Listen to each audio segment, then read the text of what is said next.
It's time for Shawn and Maya in the morning. Quick pitch to Walter, looking for the record, cuts back, he's got it, he's out of it at 25 and the 26-yard line. Walter Payton becomes the National Football League all-time leading rusher. Jordan, open, Chicago with the lead. The Chicago Bulls have won their 6th NBA championship. Chicago has won the Stanley Cup. Palmero over the head of Jenks. Uribe charges, throws, out! And the White Sox have won the World Series. A little bouncer slowly toward Bryant. He will glove it, throw to Rizzo. It's in time, and the Chicago Cubs win the World Series.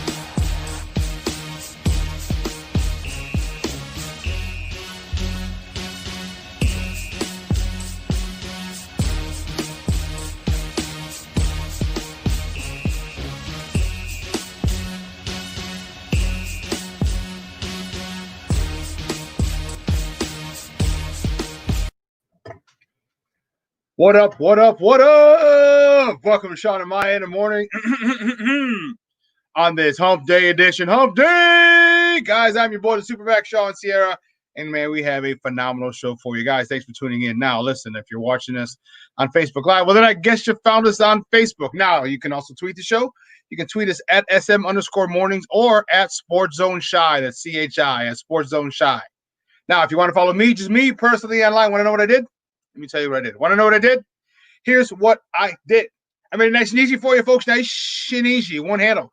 Facebook, Twitter, Instagram, Snapchat, the Snap Out. All one handle at the Shawn Sierra. If you want to follow my lovely co-host, Maya Akai, you can follow her on Facebook and Twitter at the Sports Chica. You want to follow her on Instagram because you do it just for the gram. It's all about the IG. And just follow her at Maya_Akai. It's MAYA_AKAI. I would be remiss. I can't go any further. Can't do it without bringing on my guy.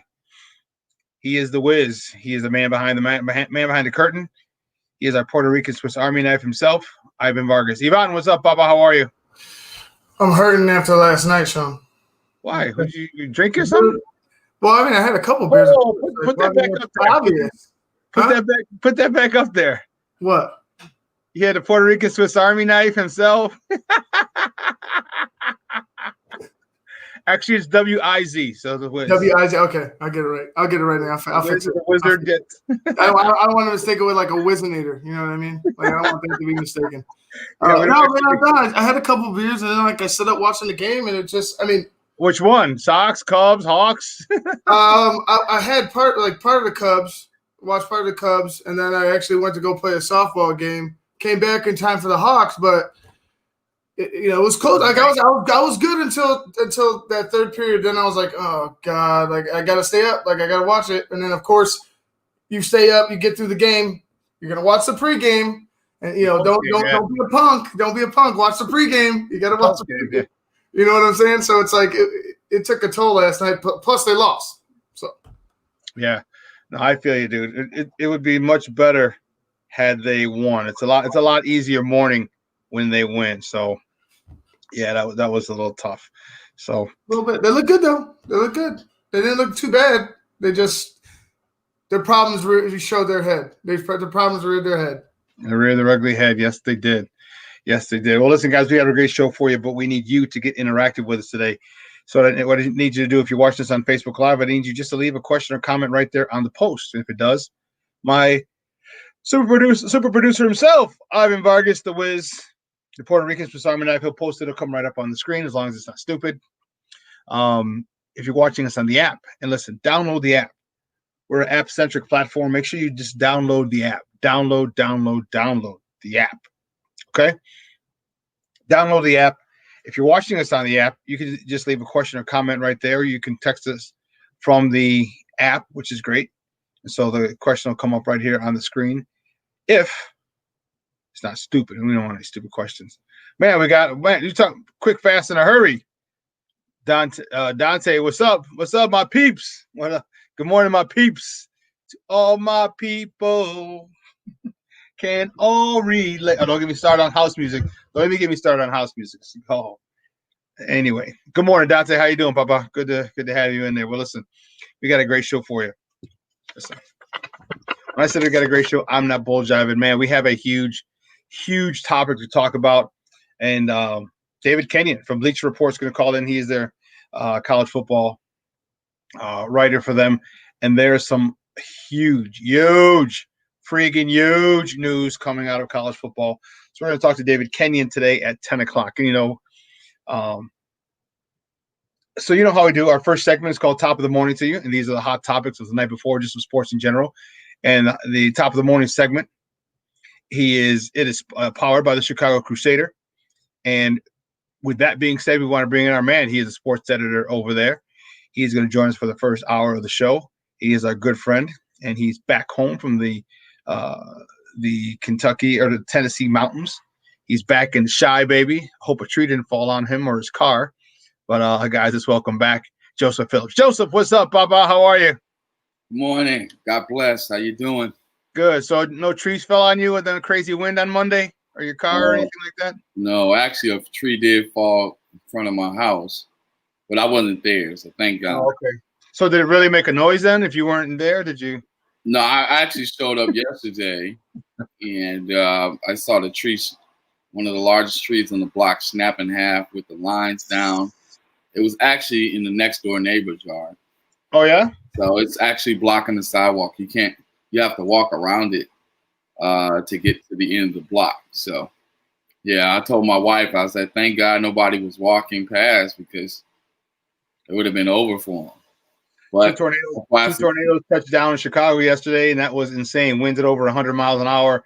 That's what we're talking about. If you guys are watching and you're not in Chicago, that's what we're talking about that Monday. It knocked down trees, power lines. It was insane. Yes, definitely insane. I've never seen anything like that in my life. And then in addition to that, like I said, my wife and I, we were at the train station, and we were on the Metro, and they told us, we're going to stop the Metro and send you back to Millennium Station. So we was like, okay. But we were stuck in Millennium Station for a while. And we ended up leaving Millennium Station and catching the cab. And we got home safely from there. Well, good stuff, man. I'm glad you guys are safe. It was quite the adventure for you and for other people. It was man, Mother Nature just laid it on us.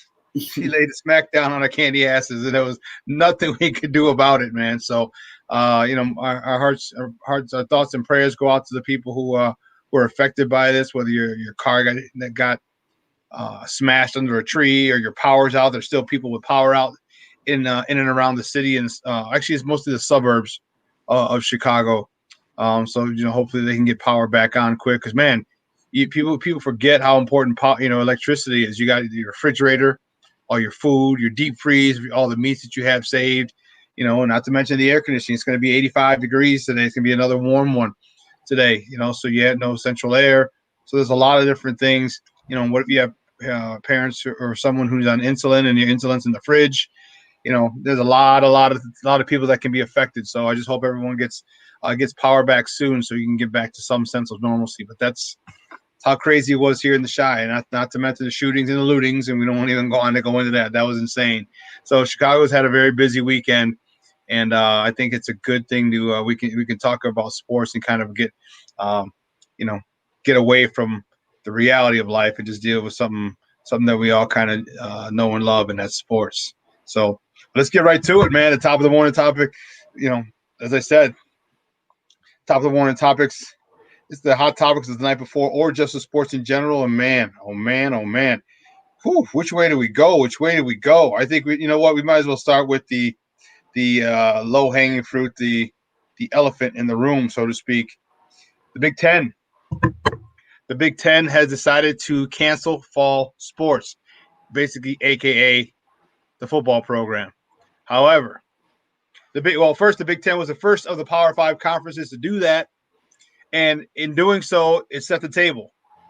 People knew that because the Big Ten and the Pac-12 are kind of hand in hand, that the Pac-12 would most likely follow along with what the Big Ten did. And sure enough, the next day, the Pac-12 announced that they were suspending or postponing their fall sports seasons which left 3 of the Big 5 power conferences up in the air. The swing state, or the swing conference, should I say, is the Big 12. The Big 12 right now is planning on proceeding as normal. But as you and I both know, Joseph, that can change. And if the Big 12 decides to not play in the fall, then that means most likely the ACC and the SEC will follow suit, which means the all 5 big Power 5 conferences will not play. But as of right now, it's just the Big 10 and the Pac-12. Your thoughts? Well, we talked about this last week. The Power 5 conferences possibly postponing the season, and that's what it looks like. I guess the Big 10, the Pac-12 are leading the way. It says here that the impact of those decisions will be felt across the sports landscape, starting with the other Power 5 conferences. And beyond that, they were asking, could Nebraska really go rogue and play anyway this fall, as it hinted in its post-decision statement? Now, the question they also asked was, what does this mean for the NFL draft? And what about men's and women's basketball, which are affected by the Pac-12's decision to cancel all sporting events until at least January 1st? So these are important decisions being made by 2 of the top conferences out of the Power 5 conferences, because I know the Big 10, they got that old money, those rivals, they carry so much weight, the brands, etc. But I was thinking about this. This is a time, if those college teams don't step up, you got the HBCUs, maybe they can get an opportunity to shine. If these big, these Power 5 conferences start to step back, then we'll start seeing a rise in a lot of the HBCU schools playing. You see what I mean? So that's an opportunity for them if the big teams don't play. I don't see what the issue is. You got kids' lives at stake here, young men, and I hate to go down this road, but I'm going to go down it. Majority of them are black men, young black men, and I don't know if one of the other top of the morning topics that we talked about, we'll kind of integrate it with this one, is the governor of Florida. The governor of Florida said, hey, you know what? College football his name's Ron DeSantis. He said he invited the NCAA. He said college football can play their season out in Florida. Are there not crazy cases of COVID on the rise in the state of Florida, or was I did I hear the wrong news report? You want to bring people to a hotbed of where COVID-19 is. Again, a lot of these are black men, young African-American men on these teams, and you want to bring them here to your state to play. It boggles my mind. I understand the billions of dollars that are at stake for advertising, but you know what? There's going to be a hell of a lot of backlash if 1 kid dies, or 2 kids, or 5 kids, or 10 kids. And what the issue is, why the Power 5 conferences have not today. Let's just make it. Let's just switch it to the spring. Okay, we'll talk to all our sponsors. Hey, listen, here's the deal. As much we know you wanted it here, but if we get 1 kid who dies or 2 kids, think of the backlash and the embarrassment that we have, and how it makes us look as greedy animals. Now, I don't know if they care about that or not, but just think of the perception that the country will have. So I don't understand what's taking so long for the other 3 of the Power 5 conferences to postpone their fall sports, but I say it needs to be done. Yeah, unfortunately, like I said, we're in this pandemic, and nobody really has a pattern on how to stop it. So some people are going on as business as usual. Some people aren't fearing it as much as they should fear it. Now, I'm not saying that anybody's going to pass or die, during this COVID-19 movement. What I'm saying is that you still got to take the proper precaution, and hopefully they can consider their lives, and don't put them in a situation where they have to worry about dying from this pandemic. Bottom line, that's it. You got the lives of young men on the line, and young women, because you're going to need trainers. You're going to need water ball boys, water boys and girls. So everybody who's who's part of a football team. Okay, the staff, the training staff, anybody can get it, anybody. And for you to put those people at risk is selfish, is irresponsible, and to me is immoral. I just don't. I don't. You got kids' lives on the line. Period. End of story. Nothing more to be said. Right. Nothing more. Not the millions or the billions of dollars. Okay, because the money that you make you're gonna lose it with these lawsuits from these parents who say you should not have had my son died. You should not have had a football season, and that's, I guarantee you, if and God willing that He prevents that from happening. But if they go forward with it, and somebody passes away because of the COVID-19 lawsuit, man. Yeah, and they'll become martyrs. Like a lot of these guys. And I don't understand. Because it's just so dirty in this business. They'll try to profitize off of that, like they. Yeah. They'll be like, yeah, we have a martyr for our first martyr, and they'll be trying to sell that to you. Like my thing is, it's a dirty business. Their bottom line is profit, not people. They really never cared about the athlete. Like I said, they only can care about what the athlete provides for them, which is a huge profit at the end of the day. And that's the dirty game we're involved with, which is sports, Right. And their bottom line is profit. That's just what it is, Go ahead, Evan. First of all, what's up, Joseph? How are you? Hey, what's up? How you doing? I'm good. But to kind of piggyback on your guys' thoughts, I said this before. Are you a academic institution, or are you a football program? All right, what are you? Are these student athletes? Are these athletes that happen to also go to the other part of your business, the schooling? They have some type of conjunction with them, but to me it's just because they're kids. Like, they're not professionals. These guys aren't getting paid millions of dollars, and if they were getting paid anything, I think it might be a different story with the NCAA. I wouldn't put it past them, because they don't. I don't think they care. I don't think they care. If they were to start paying their athletes, something like this, they wouldn't care. They'd march them right back out there. I mean, granted, I don't think they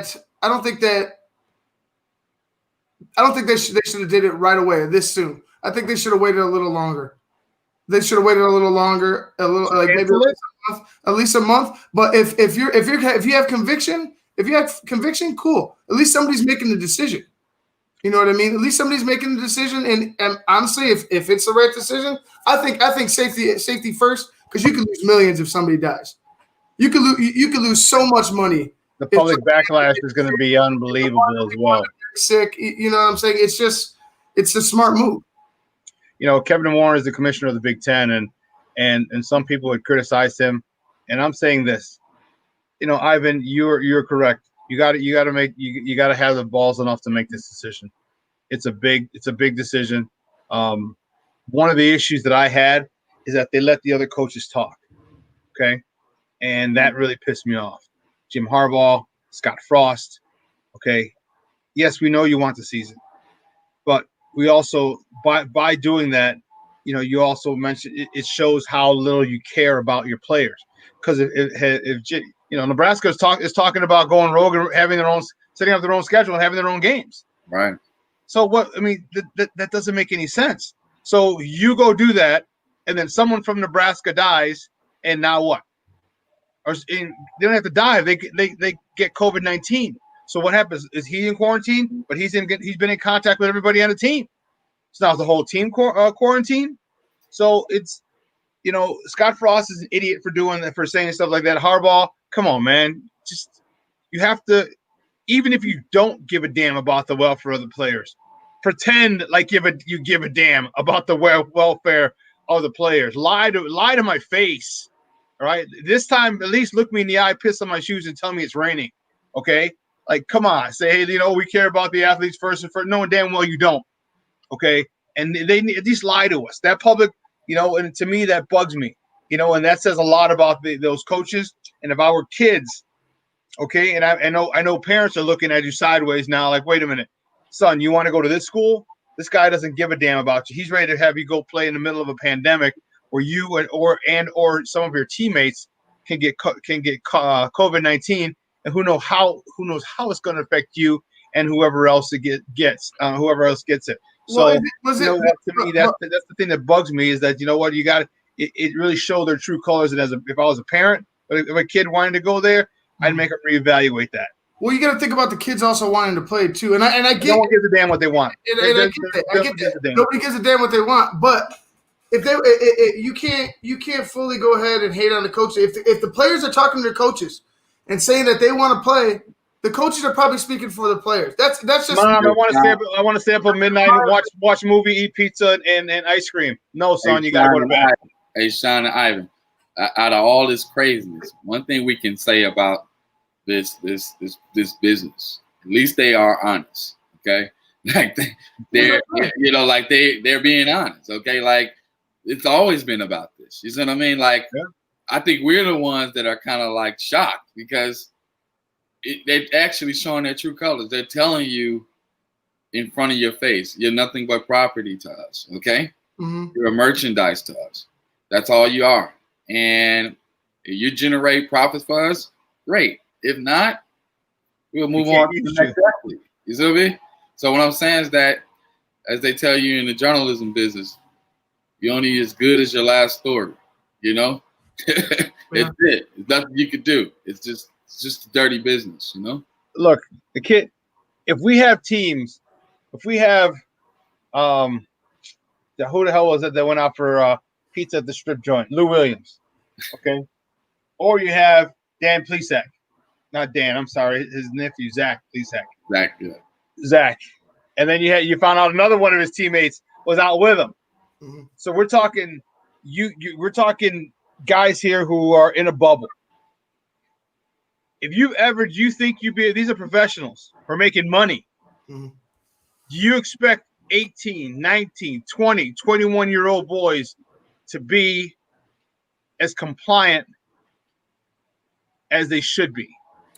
Yeah, you could threaten their scholarship.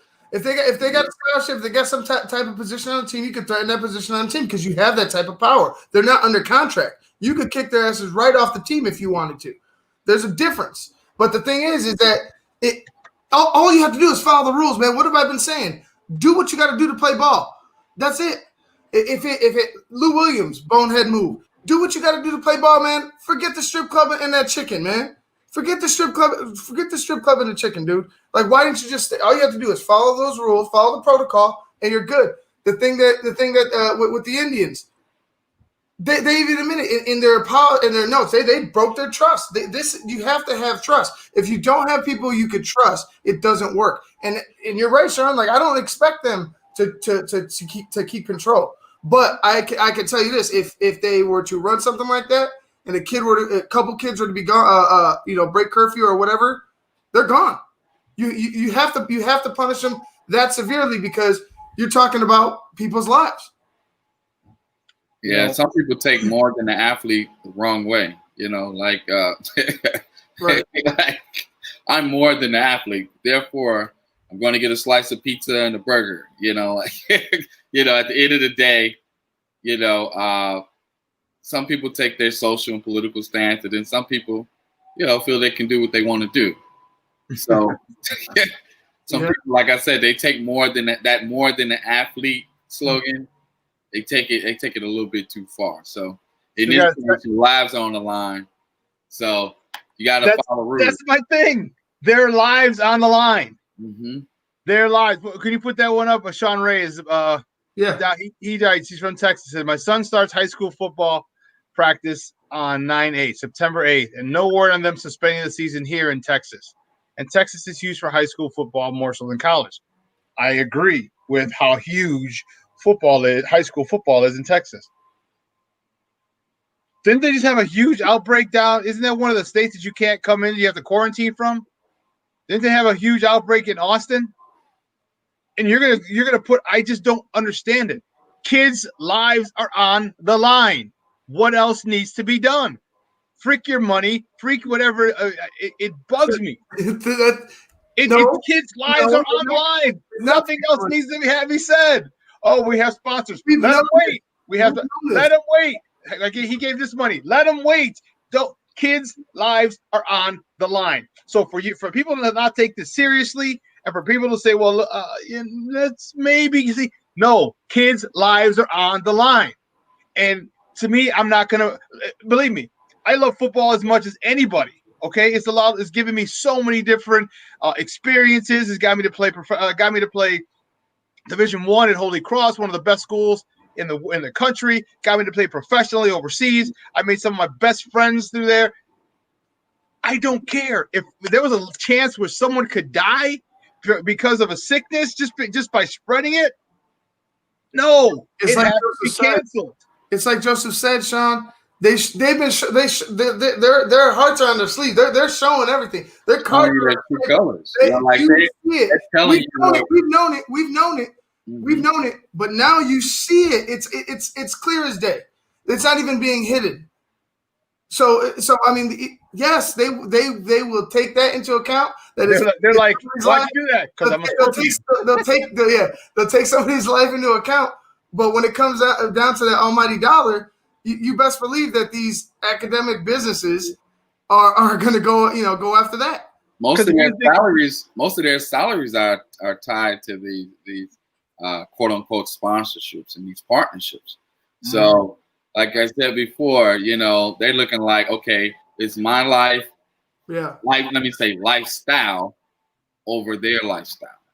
He's like, hey, I work too hard, and I'm not trying to defend them or anything. This is how the elite thinks. Mm-hmm. They look at us. It's just like they look at us when it comes to population. They look at us when it comes to population reduction. They look at us as just a number. That's all we are, pretty much. So they like, hey, at the end of the day, if you can help me make my money, and you don't hurt my bottom line, you're fine. I don't care what color you are. There's going to always be another Justin Fields. There's going to always be another Trevor Lawrence. There's going to always be another Jalen Johnson. You know what I'm saying? You're going to always they have I hate to say it, it's a conveyor belt. It's just, here you go. It's just boom, pump them out. NFL, no, but they're giving you. I guess they're kind of giving you an education if you get a scholarship. But what if you don't? You know what I'm saying? Like, what if you don't have that scholarship? What if you don't have that money? Now you're paying to play, and then you know what I'm saying? You're just being exposed and used, and it's getting gross. So we're going to continue this conversation on the other side of the break, our first break of the show. So don't go anywhere, folks. More top of the morning topics. Keep it locked right here. Shawn and Maya in the morning on SportsZone Chicago.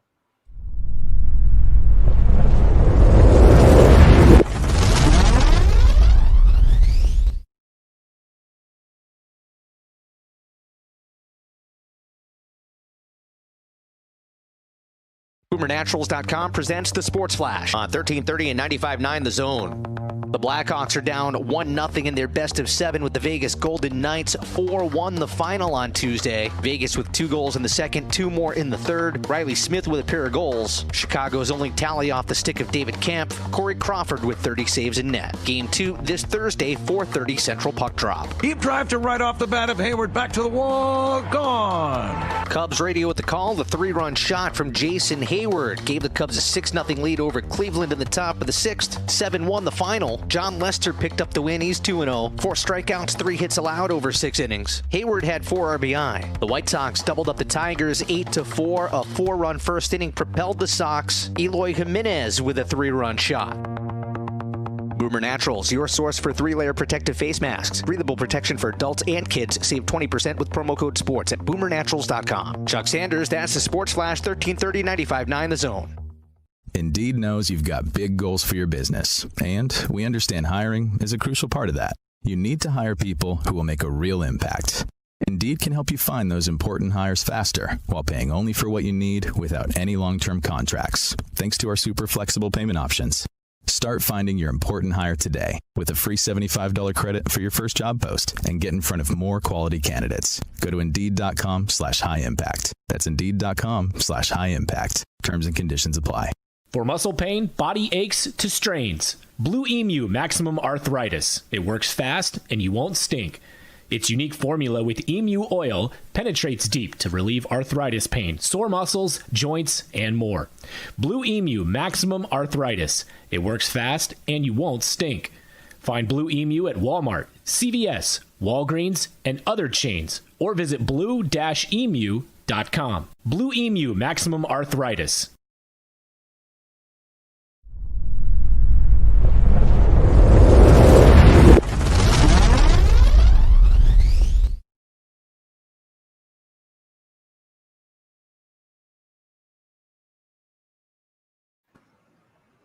Welcome back to Shawn and Maya in the morning on SportsZone Chicago. You know what? And we are smack dab in the middle of our first segment, the first hour of the show. The second segment, it's a continuation of the first, our top of the morning segment. And man, we are in a good discussion. The Big Ten and Pac-12 have decided to postpone fall sports.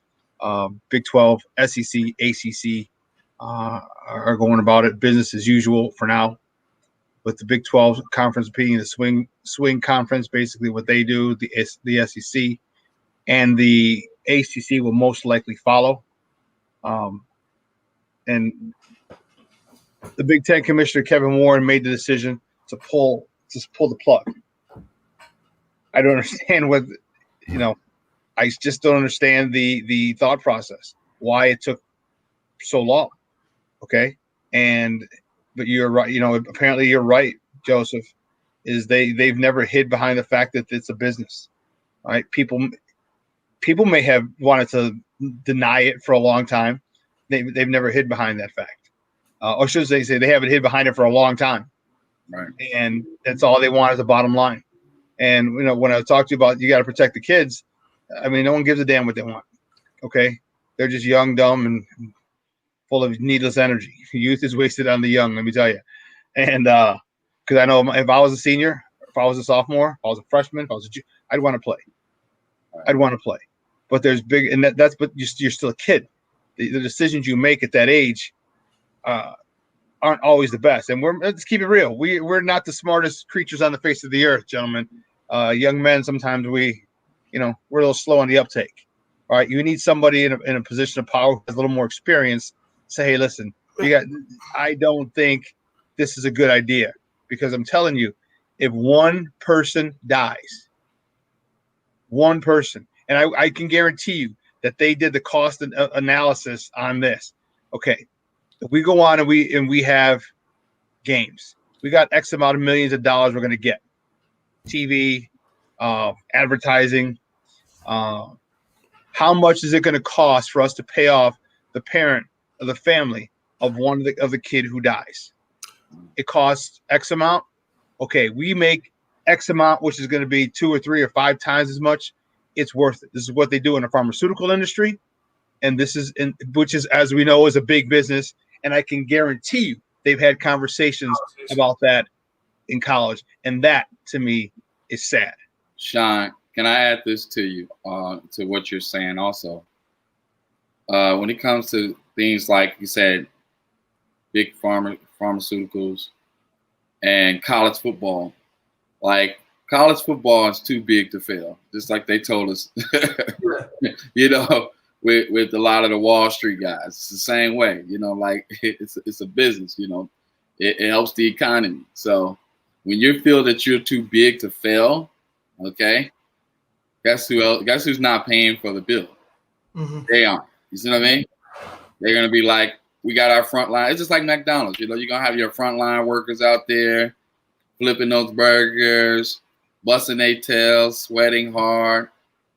And then, when the GM show up, he just want to see, okay, how's this store performing overall? Where's our strengths? Where's our weaknesses? You see what I mean? Yeah. We got to lay somebody off. Is somebody slacking here? Okay. What I'm saying is that when you can outsource something for cheap labor, which is a scholarship pretty much, and and you can watch these world-class athletes perform every weekend and pay a penny for them to do that, and then you don't have to pay them, then you benefit off their merchandise in addition to that because you have a platform to promote. hey, why would you stop that? You see what I mean? Like, I'm just saying, like, why? From a business perspective, I get it. This decision wasn't made because they care about the kids. Right. They're not doing it for the kids. Like, they're doing it because they got insurance policies that they need to go ahead and protect. Like, they can't go ahead and pay out somebody if something were to happen. You know what I'm saying? Like, they can't pay out somebody if the entire team catches it. And you know what I mean? Like, heaven, God forbid, somebody gets hospitalized or something like that. They can't pay for that. It's not about them worrying about the kids' safety. It's about them worrying about are we going to be able to take a hit if something like that were to happen? Right. Bottom line profit, not people. We're going to talk a little more about that later in the show. Well, we're going to move on because I'm going to end up getting really fired up, and I don't want to get too fired up. Start cursing on here because to me. Don't do it. Don't do it. Man, there's no debate. There's no discussion. Mm-hmm. Kids' lives are on the line. It stops there, right there. That's me. But what do I know? So we will move on. Next top of the morning topic: my White Sox, the good guys from the South Side, yesterday beat the Detroit Tigers 8-4. Gio Gonzalez with 4 2/3, 6 hits, 2 runs, both earned, a walk, 2 punch outs. And the bats came to play. Eloy Jimenez goes oppo yesterday with a 3-run shot, putting out a big crooked number on that board in the first inning, 4th spot, and they never looked back. A lot of this, I think, was precipitated or spawned by Dallas Keuchel. He is the new assistant hitting coach. All he has to do is call out players, and they start to hit. So that's what I will do that. Because if you didn't know, Dallas Keuchel called out his team on Monday, saying that they giving up at bats. He just didn't feel that they were ready.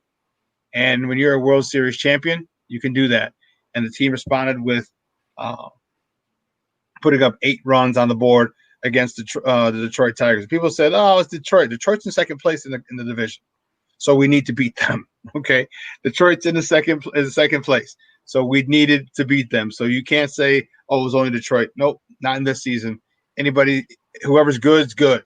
And right now, Detroit's above us, so we need to beat them. So big win for the White Sox yesterday. I was happy to see the return of TA7 and Tim Anderson.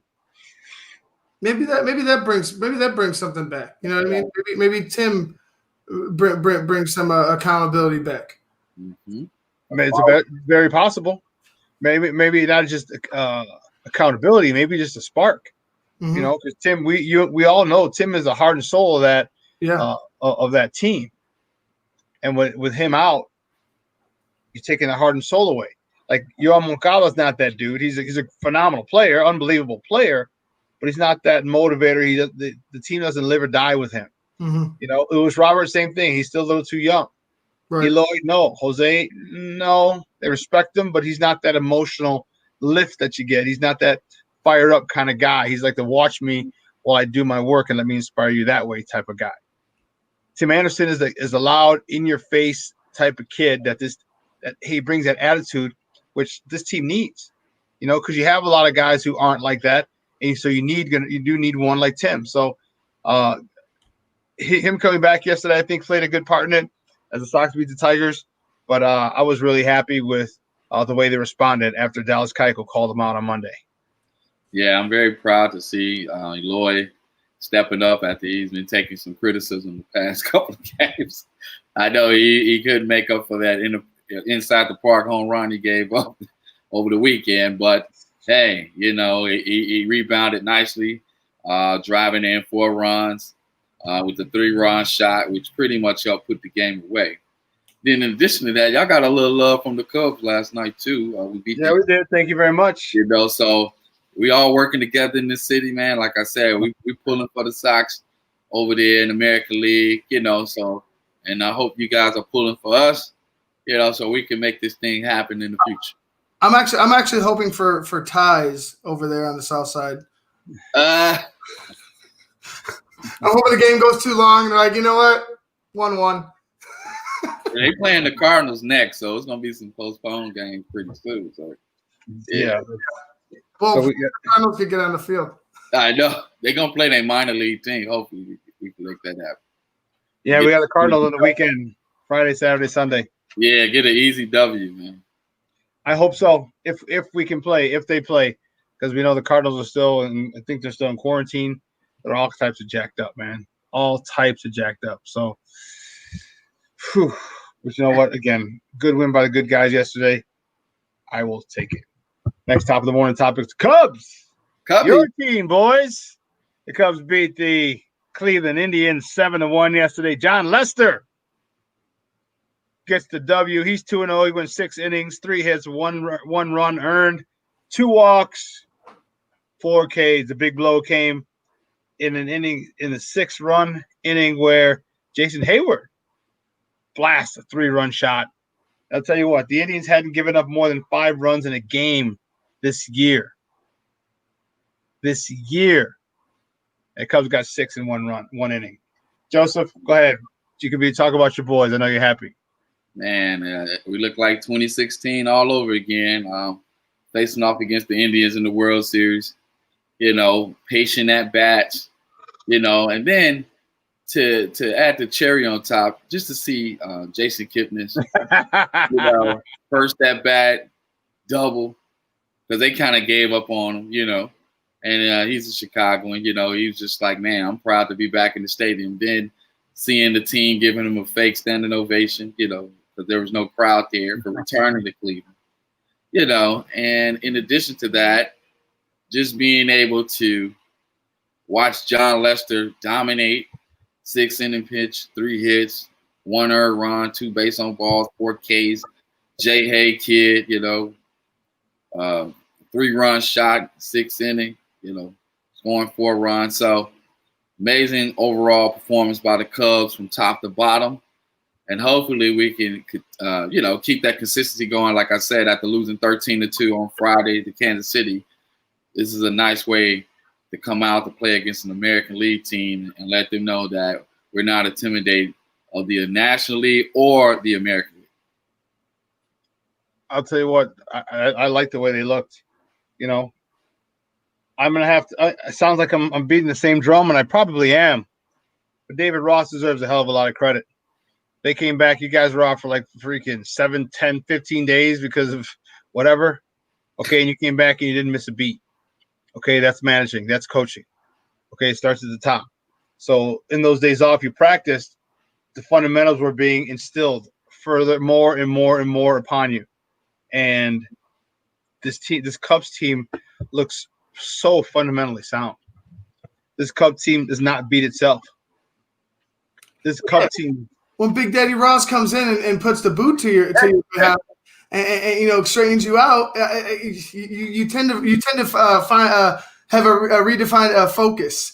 You know what I'm saying? Like you tend to focus a little bit more. Right. You find a way to get it done. You know how your dad tells you, I need you to clean this room up. But Dad, we don't have any brooms. Sweep with your hands, okay? Get it done. Figure it out.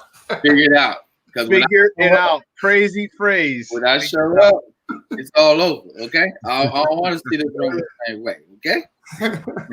Old school Italian family whoopings. Old school motivation. Yeah. Motivation. I love it. Go ahead, Ivan. No, I was just gonna say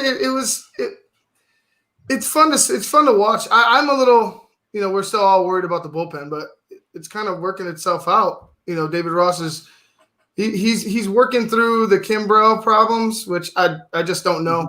I don't know if he can. I don't know if he could find a way to fix them.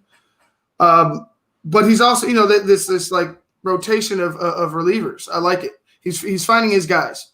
He's finding his guys, the guys that he's going to be able to trust coming down the line. Maybe he finds them, maybe he doesn't. But if the Cubs are hitting like this and they're getting quality starts from their pitchers consistently, look at Lester again, Big John again. 6 innings, 3 hits, 1 earned run on a team that can rake.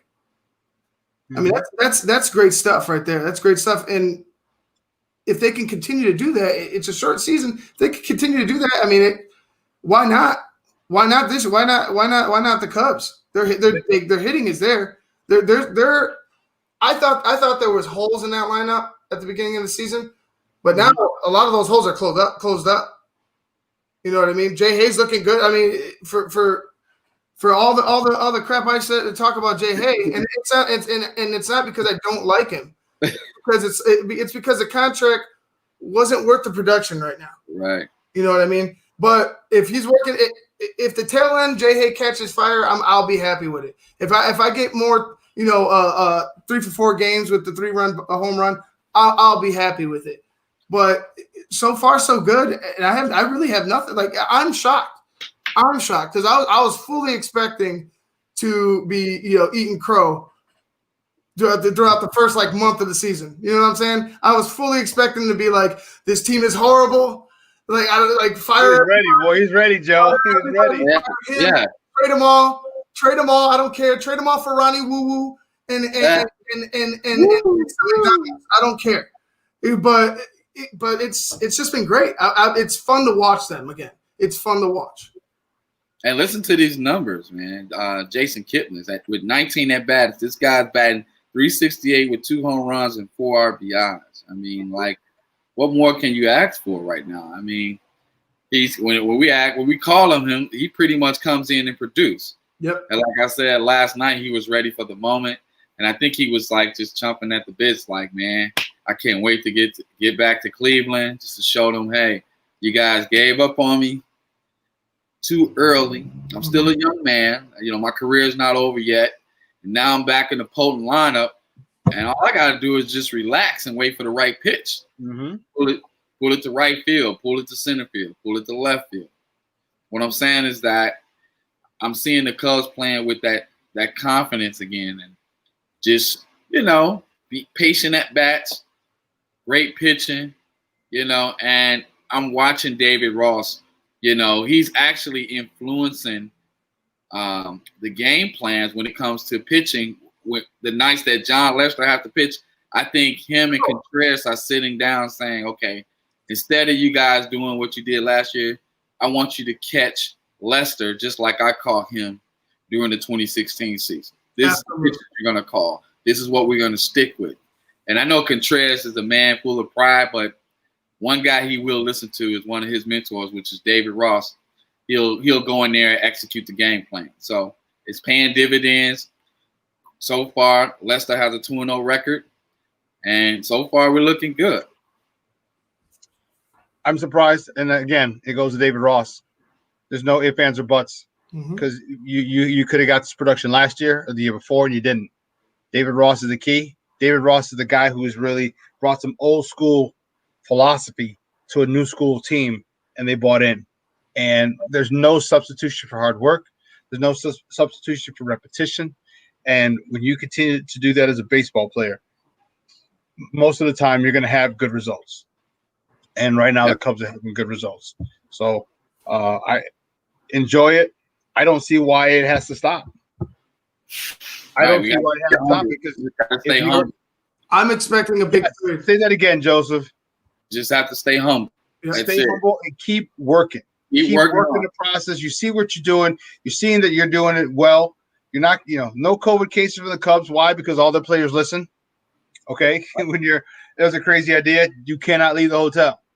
Okay, it's just a crazy idea. I think. I'm sorry. Go ahead, Shawn. I think that this is a formula that the Cubs can ride for the whole season. Defense, fundamentals.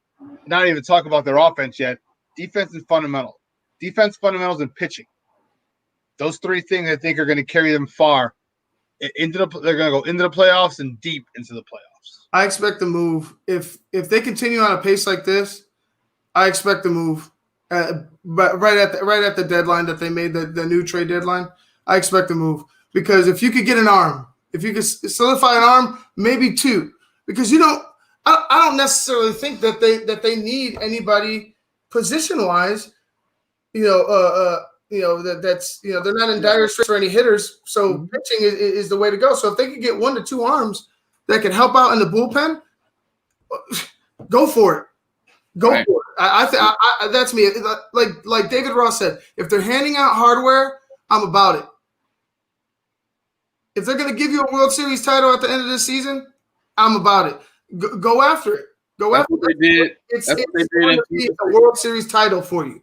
That's what they did in 2016 with the Aroldis Chapman. Like even though we had to give up, some of our top Torres guys, and we miss Gleyber, but he's killing for the Yankees, by the way.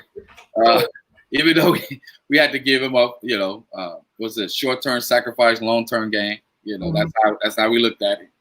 And hopefully we can put ourselves in a situation, if the season isn't canceled, to make another big move. Not go after another Kimbrel who pretty much seems like he's damaged goods right now. But that's what I mean by damaged goods mentally.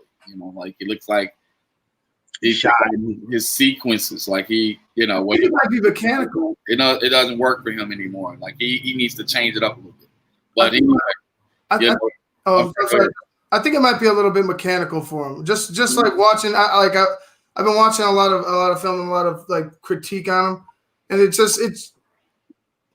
looks mechanical, but I wouldn't put it past it being a mental issue. Mm-hmm. I think it is. I think it's mental. It happens from year to year. Not everybody can be Mariano Rivera and have the utmost confidence and be successful. It's a lot more common to have. It's how can I put this? Well, I'm just loving what I'm seeing. Right. I'm loving what I'm seeing. And for me to say that, I'm a staunch Southsider. For me to say that, they're playing good, solid, fundamental baseball, and I love it. And it kind of irks me that it's the Cubs, but I just love good, fundamental, solid baseball. And when you can put up 6 runs at any inning, at any point in the game, and in any game, that's some dangerous stuff. Yeah, they're doing it with just a home run, like they've been doing in the past. It's not just a home run; they're getting doubles, singles, in timely spots. You know what I'm saying? They're hitting with runners on. They're doing everything right now. Yep. Yeah. And I don't see it stopping. I do not see it stopping. So we'll see. But again, if it doesn't stop, you guys are going to go deep into the playoffs. Well, the last top of the morning topic, we talked about the Blackhawks. They fall to the Golden Knights. The Vegas Golden Knights 4-1 in game 1 of the opening round of the playoffs. Let me tell you something. I was concerned about this game big time. So if the Hawks don't get this game, this is done deal. Vegas scored the first 2 goals in the second period. They were up 2-0. Hawks were able to get on the board in the second, make it 2 and make it respectable. 2 more Vegas goals in the third, made it 4-1, and that was it. I just don't see this Blackhawks team having enough. I talk about the heart of a champion. That's great in certain situations when you're close, but if you're not close, you're not close. It's not gonna matter, and that's what it was. Shawn Reyes said Hawks' first period was strong. They skated with him hard. In the second period, the shorthanded goal was a nice confidence builder. I know my captain getting to those skirmish in third period. Oh, yeah. You finished the second period down 2-1. Good. Stay within range. Exactly where you want to be. Exactly where you want to be. Yeah, you stay in range, and boom, 2 more goals in the third period, puts it out of reach, and you're screwed. Yeah, can't take plays off. As we spoke about this last week, once you start relaxing on possessions, the good teams will always make you pay for it every time. It's no mercy. And I don't blame the Vegas Golden Knights. Like I said, they're going to try to make a statement in this series. The only thing the Blackhawks have going for them, like I said, if they take the mentality of you didn't beat us, it's what we didn't do. And if they can come back in game 2, make the adjustments on how they lost game 1, and like I said, it's going to come down to coaching. And if they can follow through and play with that intensity and don't take plays off, and don't just be, how some people be happy just to be around, like they're happy to be close in the game. You can't just be happy to be close. Like They were 2-1 in the second period. They were within striking distance to actually tie the game up, but something told me that they got a little complacent, after that second period. They started taking plays off, and once you do that, skating sloppy, not hustling after the puck, not being in position to block pucks, you're gonna put yourself behind the 8 ball every time.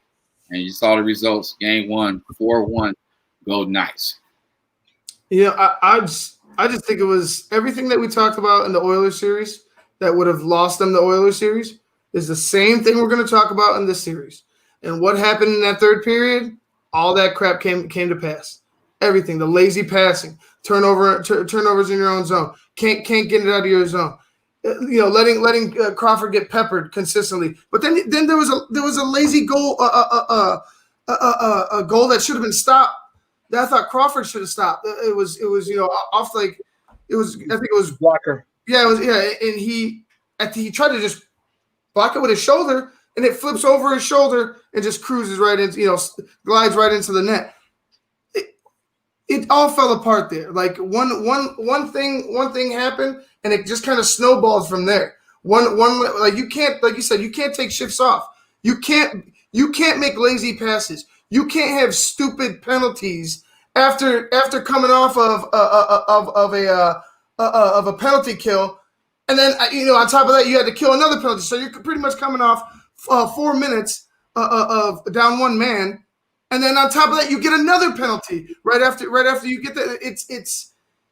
It's unacceptable in playoff hockey.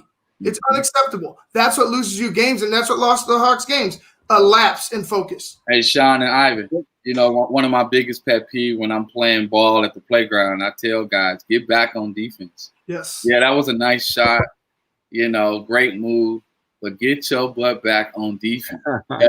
And I'm talking about if you really want to make me mad and tick me off, because I like playing both ends of the floor, full court, man-to-man press. That's how I was taught playing in the red. Like, you don't let the guy dribble the ball up. You lock him down before he even takes the ball out. You wear him like a coat, like my dad used to say. You can't take plays off on any possession. And before you know it, if you continue to play hard like that, the game will be over. And if the Hawks can do that, play unconsciously like they did against the Edmonton Oilers, they can probably snatch 1 or 2 games out of the series. My thought was this. Shoot the God-blessed puck. Shoot it. You're in a situation where you're just not, you're not aggressive enough. You get a little cute on the power play, make one pass, go back, pass. We need to be aggressive. We need to go after. We need to score. We need to pepper the goalie. You're not giving him any hard shots to stop when you make the extra pass. All right, attack the net, attack the rim, attack the goal, attack it, and that'll help the Hawks. If they're going to continue to play passive and pass the puck and try and be fancy and not get grimy, a lot of you are 2 and 3 time Stanley Cup champions. You know what this is like. You got to get grimy. You got to get down and dirty. This is the NHL playoffs. You got to get it in. And like I said, that third goal, that one that Crawford should have blocked. Yeah. I just don't. I'm sorry. I'm still thinking about it. I'm in my head. I'm seeing it glide in the back of the net and just. But it was a turnover in the neutral zone. A late pass. You got a guy coming off the bench. Just got on the ice. Yeah, he's cut into the zone. But the guy's ready for. He pretty much passed it to the opponent. You know what I'm saying? You can't take stupid ass shots like that. You can't take risks like that. Because like I said, what happened? They went and put it in the back of the net. The Vegas Knights will do that. And in in the blink of an eye, we're like, oh man, it's a 2-1 game. This is close. And in the blink of an eye, it's 4-1, game over. Right. They don't feel sorry for us either. No, they don't. Well, listen, we got to take a break. Because on the other side of the break, we're going to talk to our guy, David Kenyon from Bleacher Report. Hold on. Whoa, I don't know what the heck happened. Anyway, Joseph, thanks a lot, buddy. Let them know where they can find you online. All right, you can visit us at ChicagoCrusader.com. This week, like I said, I'll be doing stories most recently on the White Sox game that was played on Sunday. So in addition to that, it will be on the Chicago Football Classic and the Sports Multiplex COVID-19 Youth Sports Coalition with Kendall Gill and Dr. Premise. So check it out, ChicagoCrusader.com. Hopefully you guys enjoyed the story. Great stuff. Hey, are you going to take part in Kendall Gill's 60-40 club? You know what? Lance invited me, and I'm thinking about doing it. He said you have to go 50 days straight. 50 days straight? Yeah, so I'm thinking about doing it. I got to get permission from the missus to make sure that I can commit to something like that. But I think she'll be a big fan of me doing that. Just like, you gonna get in shape, baby? Get it. Go get it, Big Daddy. Go get it. That's right. Go get it, Daddy. But I think I'm gonna take them up on their offer and doing it. I started doing it, and then that's when I tweaked my my Achilles. It hasn't been right since. Wow. It was day five. Day five that I screwed it up. Yeah, I was pissed. I got to get the information too, so hopefully, I follow through on that. Cool. Hey, all right, Joseph, we'll talk on Friday, Papa. You have a good one, all right? God bless you guys. Peace. Enjoy the day. All right. All right, folks, we got to take a break. And on the other side of the break, we have tons of questions for my man, David Kenyon, and I am fired up to talk about it, so don't go anywhere, folks. College football talk up next with David Kenyon right here on Shawn and Maya in the morning on SportsZone Chicago.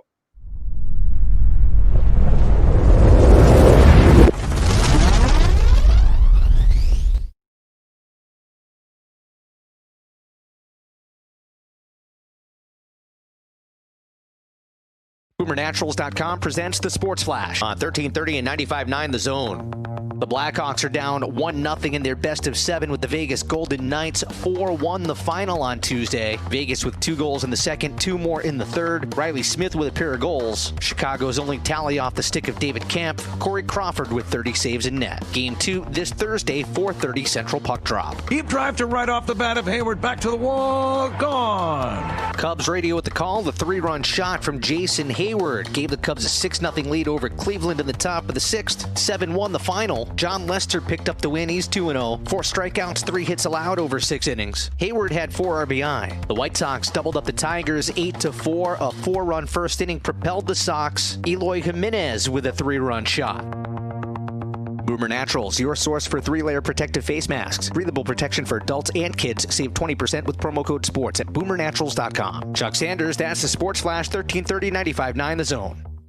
Indeed knows you've got big goals for your business, and we understand hiring is a crucial part of that. You need to hire people who will make a real impact. Indeed can help you find those important hires faster while paying only for what you need without any long-term contracts, thanks to our super flexible payment options. Start finding your important hire today with a free $75 credit for your first job post and get in front of more quality candidates. Go to Indeed.com/high impact. That's Indeed.com/high impact. Terms and conditions apply.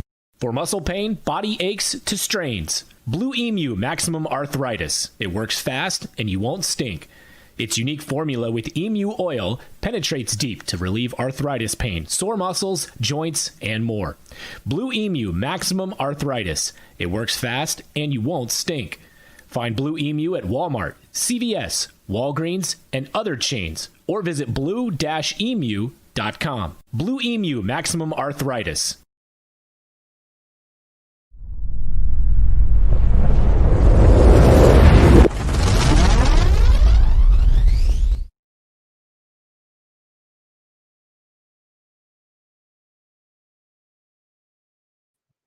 Welcome back to Shawn and Maya in the morning on SportsZone Chicago on this Hump Day edition, guys. It's going to be a beautiful day. Let's check it out. What's going to be like 86 degrees today in the shine? Oh, I got to find me a pool, baby. Got to find me a pool. I'm just going to sit right in front of this air conditioner all day. What? Dude, go find a pool. A pool? You got no friends with pools? Yeah. I want to find a pool with COVID? You think COVID is afloat? You don't have any friends with a pool? No, not that I think of. No, I don't. A kiddie pool. All right. What if I had like a little inflatable kiddie pool, like a circle one? I had me a little drink. Hey, if it kept you cool, a little umbrella. If it kept you cool, man, that's all that matters. With the crazy straw, If it keeps you cool, Papa, that's all that matters. Well, listen, I want to bring out our next guest, and I am fired up to talk about him, man. He's a national college football writer for Bleacher Report, and we have tons to talk to him about. He's a good friend of the program. You can find him on Twitter at Kenyon19_BR. Guys, welcome back to Shawn and Maya. David Kenyon. David, what's up, Papa? How are you?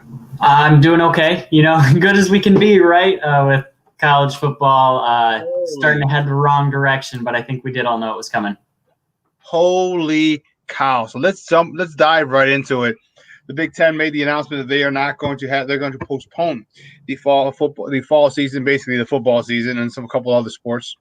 The Pac-12 followed in suit, in step the next day, and that was anticipated. But now we have the swing. There's three of the Power 5 conferences left: the Big 12, the ACC, and the SEC.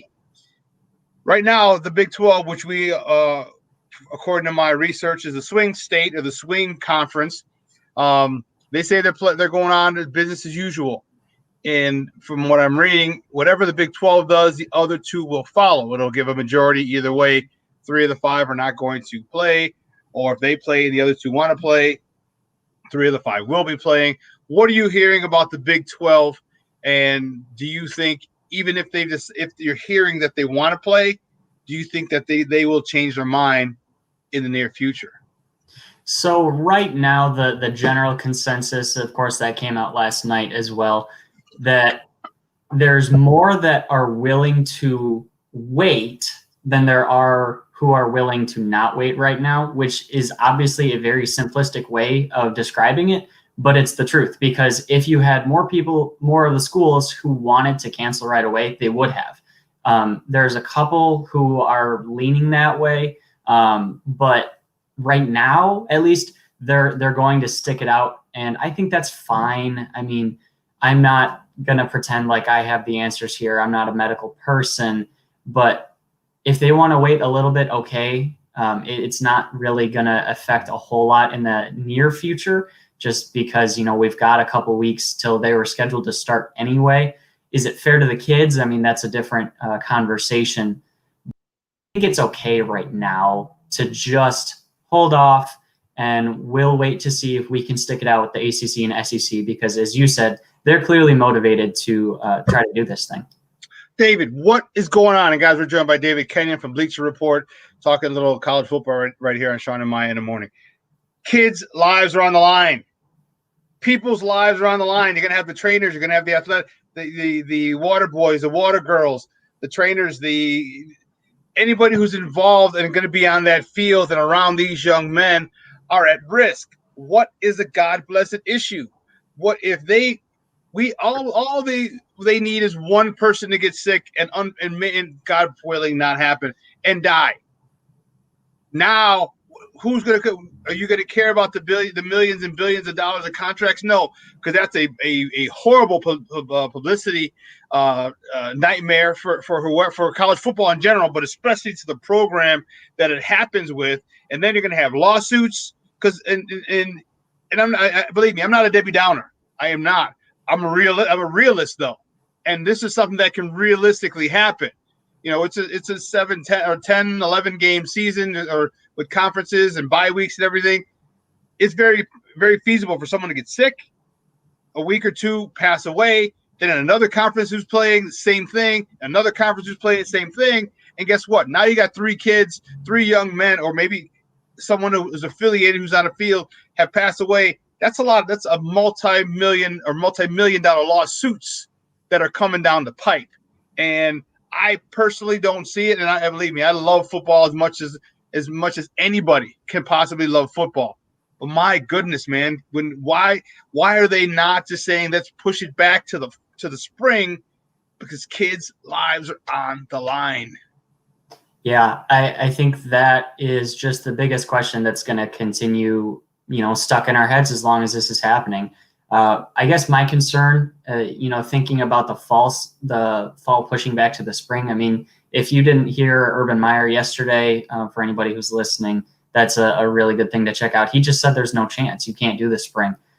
So, I don't have those answers, right? And exactly like you're saying, all it takes is one. In the defense of a lot of these places, they've done an excellent job. And at the same time, that's not enough in a very overwhelming majority of these situations. And so do I think college football is ultimately going to happen? No, I don't think so. But right now, given the procedures that they have in place, the attention that they're giving to this at an individual basis, and that's something I certainly would want to get into is, we have all these individual things happening, and we have general protocols and guidelines that are established, but everybody's on their own right now. There's no direction from the top. There's nothing that they can look to or just say, we are having football or not having football, or if we are having football, this is what it's like, or we're going to be in a bubble, or any of these things. We just don't have that. And so these individual schools are doing a really good job overwhelmingly, but exactly to your point as well, that all it takes is one. And if there's one death, was it worth it? No.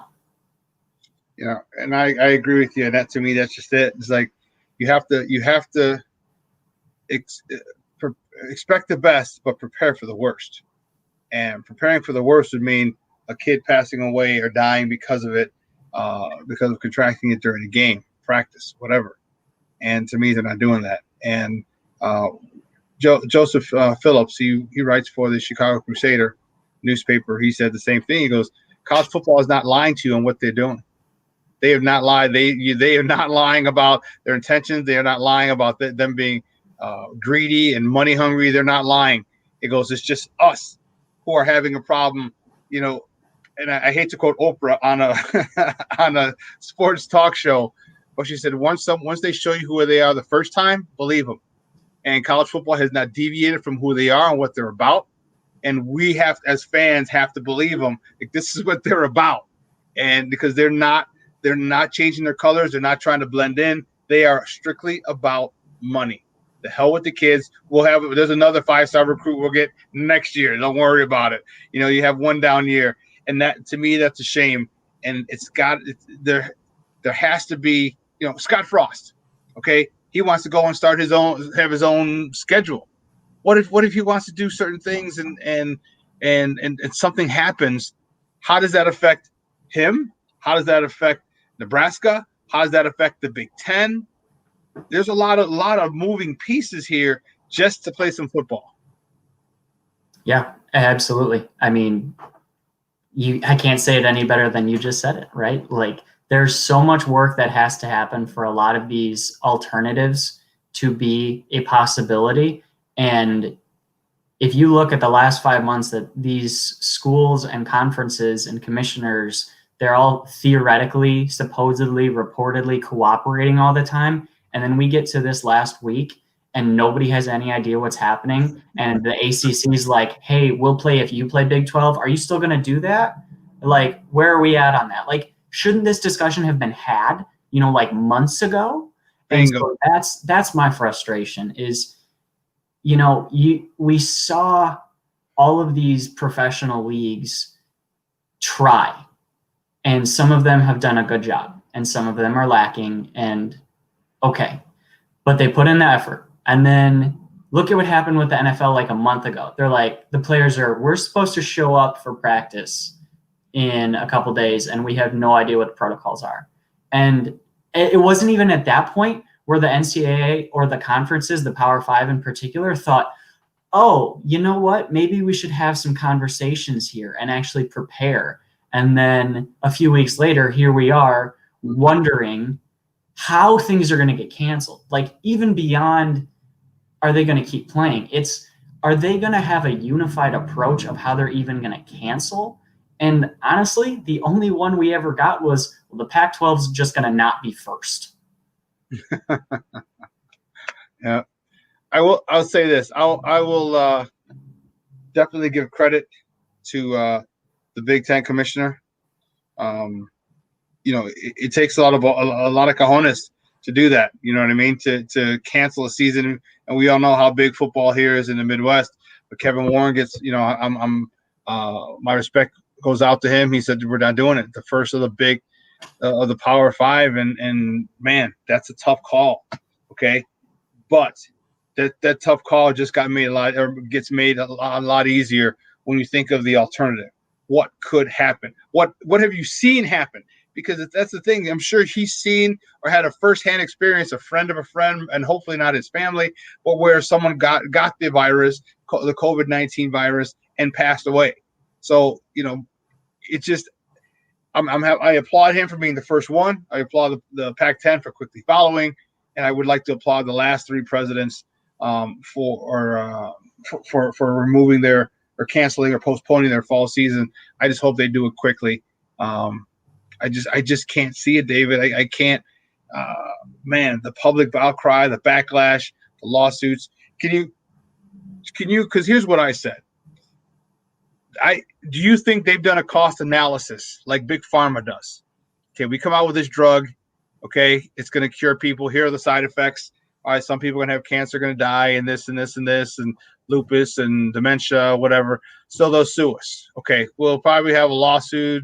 We'll have to pay X amount of millions. We're going to make X amount of billions. Okay, let's go. And so they go forward with that particular drug.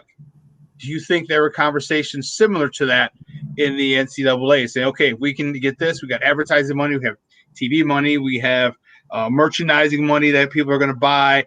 And how much they're going to make? Approximately this much. If someone passes away and we give them this much, is it worth it? Do you think there have been conversations like that? Obviously not public. Those are definitely private conversations. But do you think that there have been conversations like that? I would say it's probably not outside of the realm of possibility, and that's an intentionally vague answer because that is a very, very, very, very, very, very, very serious thought. That it's kind of tinfoil hatish, and at the same time, it's not unrealistic. So how sad that would be, more than anything. And at the same time, as you said, when people show you who they are, believe them. That's why we can't rule it out, right? Right. I will say one of the, if you're looking more of a cost-benefit analysis approach from the strictly health perspective, I did find it interesting, and I haven't read a whole lot into it, so I don't want to go too far. But Miami and Virginia Tech did a study on close contact within their practices, and to see how much actual close contact there normally is. And they came out to about 2 minutes previous to all of this, just in like the very, very close proximity. Now, that doesn't mean, those 2 minutes aren't dangerous. I just thought that was very interesting. And so I'm going to be looking more into that today. That I'm curious what their result then, what is their takeaway from that? Because one of the biggest things that I think people are misunderstanding is when we say there's not going to be season, they're not sending the kids home. Like, they're staying on campus, and they're going to continue to have workouts as long as their conference and school allows them. Michigan, for example, the Big Ten canceled or postponed the season, and they're having workouts yesterday because they're allowed 20 hours a week. Yeah. So they're not going anywhere. They're going to continue to have these things. They obviously won't be in pads, and they can reduce that very close contact, but they're still going to be around each other for the next several months. Guys, we're joined by David Kenyon from Bleacher Report for another couple minutes right here on Shawn and Maya in the morning on SportsZone Chicago. What about the officials? How can they kind of make sure that this doesn't go on? Because I know I have plenty of officials. One of the guys does a show on here named Jason Palmer. He's a high school official. One of my buddies, and I work out. A good friend of mine I played ball with is a high school official. Another one is a college official, both college and high school. If they refuse to go out there, are they going to be able to get officials? Could that hamper the Big 12 or anyone else who wants to play in the fall? I think you're going to be able to find enough. I believe that there will be the quality is going to take a hit if you're going to go start dipping into high schools and guys who are just becoming officials now and don't have that experience. I was going to say general to that. Yeah. I mean, you do have the lower divisions in college who are canceling. So you do have a little bit more experience beyond high school, but there's still a gap. When you see a bad ref or, the ref has a bad game, we can see it. There's no question about that. And I hate to go too far into a lot of these things because, it goes back to the same point that are we really going to have to ask this question? I don't think so. You don't think so? I believe there would be enough supply. There would be enough people who, look, a ref can, other than the guy who's spotting the ball, they can pretty much stay around everything. So line judge. What's that? The line judge. Yeah. He's right by the middle linebacker. So there's a couple of guys who are right in the thick of it. But I know what you're saying. The guys at the end, you got the umpire. You have you have certain people who are just kind of away from the fray. Mm-hmm. But I guess I know guys who are scared. They're scared, understandably. So it's gonna be interesting. And then so if it does go off, how is that going to affect the standings? Because there's no Big 10, there's no Big 12. Who knows? I mean, who knows? What bowl games? I mean, I thought there was a funny thing going around that like, hey, this is the Americans' chance to finally be a power conference, right? You just take the conference champion from the ACC, SEC, Big 12, and the AAC, get in there. And that's how we'll do the college football playoff. No, I have no idea. There's already fewer teams that are going to play than there are bowl game spots. I mean, would you even play a bowl game? It's another travel experience that you have to deal with. It's more money. It's is it necessary? And that's December. We got to get to September 26th and see if there's football being played. Dude, this is just in this unprecedented time. There's a lot affected, and I feel bad for the kids whose senior seasons are going to be altered in high school and college. But you know what? I don't feel sorry because listen, if it's just postponed, then you're still able to have a season, and people should really look on the bright side because if you haven't been affected by this, then you're not understanding the whole picture. Ask someone who's been affected by this, who's lost a loved one, okay, about this, and their perception might be different than everybody who's saying just play. And what's with the governor of Florida, dude, saying that we can just come down and play, have the NCAA come down and play there? Isn't that like a 14-day quarantine spot? Isn't that a hot spot in the country that if you come out of Florida, you got to quarantine for 14 days? Well, sure, just bring all these athletes down to Florida and finish the college football season. First of all, it's not even feasible. But second of all, come on. Yeah, and I know he said that high school football can move forward too. So I mean, there's a lot that's happening in a lot of places. And to your point of seniors, I know I experienced that firsthand, being a coach in a high school in the spring, and looking them in the eyes and saying, "That's it, we're done." I mean, a group that thought we had a chance to make one of the longest runs that the school had ever seen, and that was it. And it stinks. And there is nothing you can say, and you just hope that in college it's not going to affect their eligibility. And if, let's say, the ACC, SEC, Big 12 gets started and they play 5 games, and I pick 5 as a very specific example because of the red shirt rule, right?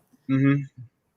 So if they don't have a red shirt technically available, did they waste a season of eligibility on there are 48 teams in the nation playing and we played 5 games and that's how their college career ends?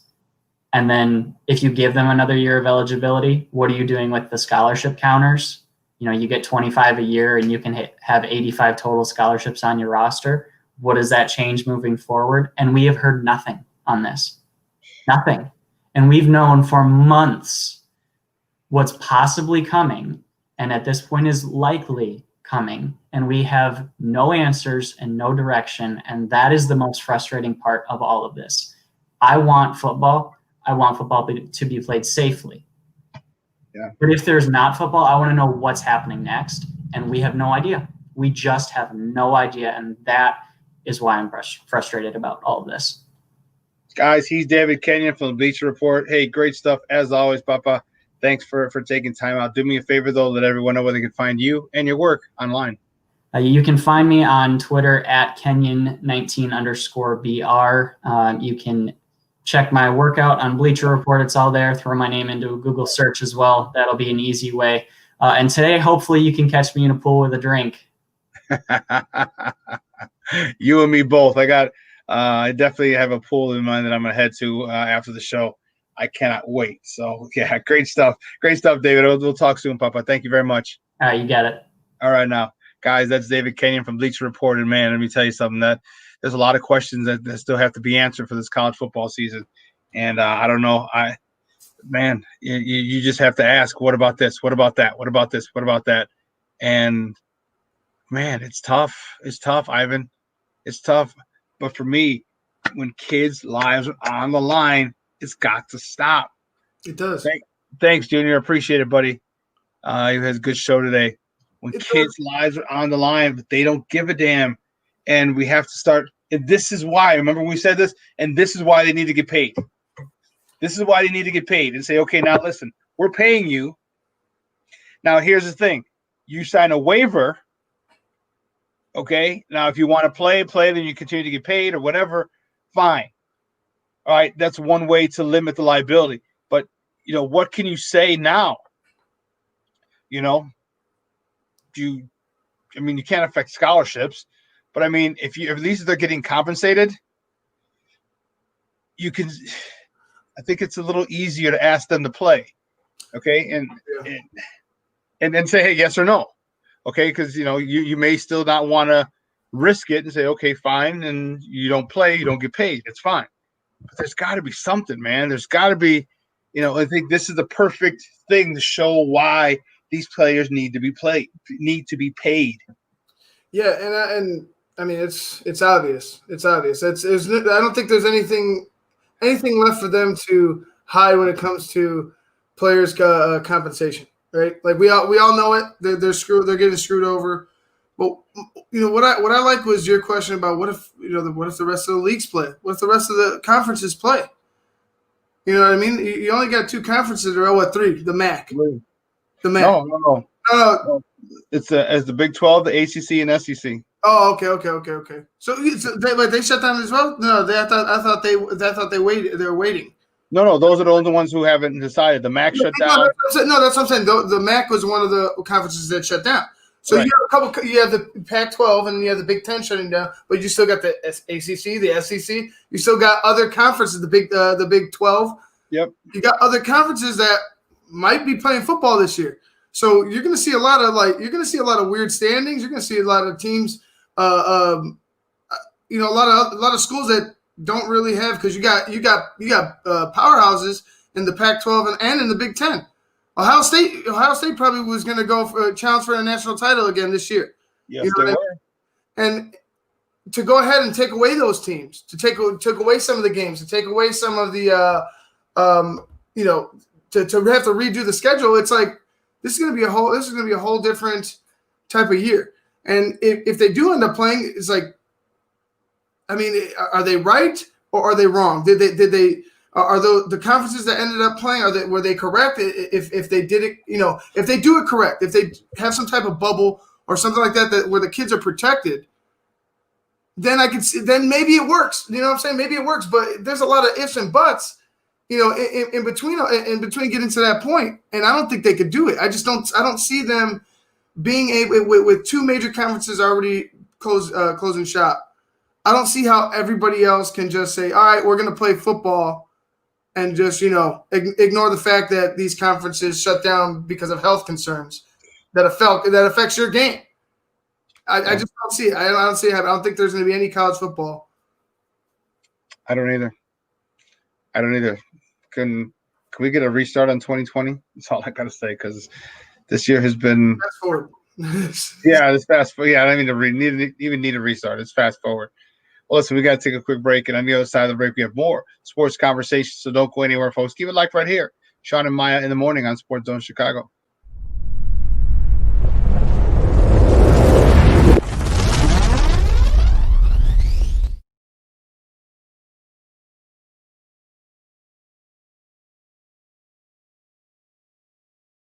BoomerNaturals.com presents the Sports Flash on 1330 and 95.9 The Zone.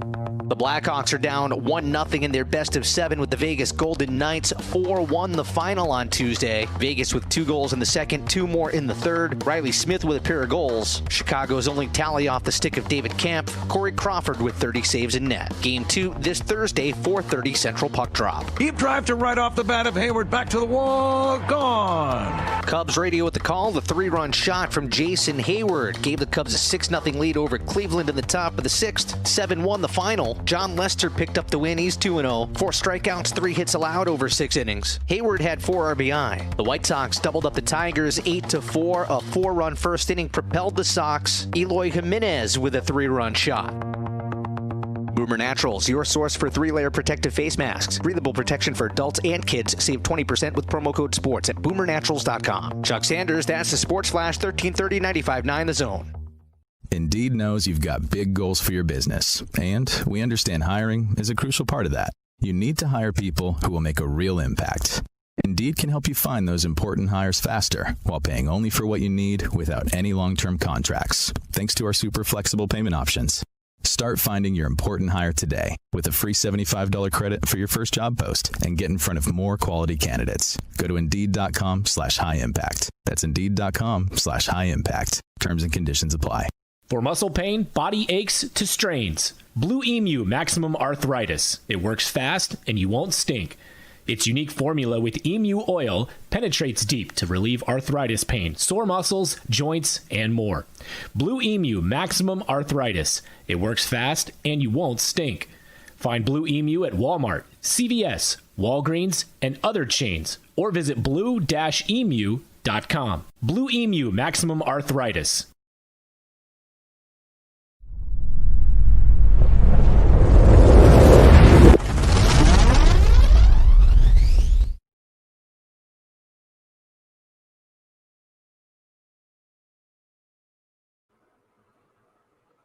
Welcome back to Shawn and Maya in the morning on SportsZone Chicago. Yes, no football is a very sad thing. Oh man, it's becoming more and more of a reality to me. But I'm okay with it. Mm-hmm. I am more than okay with it. Why? Kids' lives are on the line. Right. It's that simple. It's that simple. And I'll tell you what, I may be a staunch proponent of it, but I had a kid die. One of my players died on the field. That is a feeling I wouldn't wish on anybody. Okay, rest in soul, Kwashi.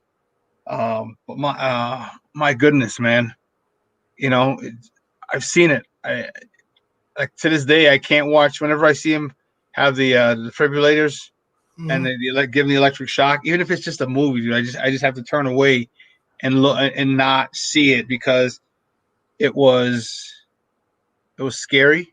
Mm-hmm. It was surreal. It was scary, and then we didn't know what to do because as adults, we have to be there for our players, and we didn't know what to do, what to say. And that was one of the few times in my life that I was truly at a loss for words. I just don't want to see something like this happen again, and by them doing that, by them playing football in the fall, it's setting you up for disaster. It's setting you up for something awful. And I just can't. I don't know. I just can't. I can't. I won't. Armando's going through withdrawals. He's watching games from 1981.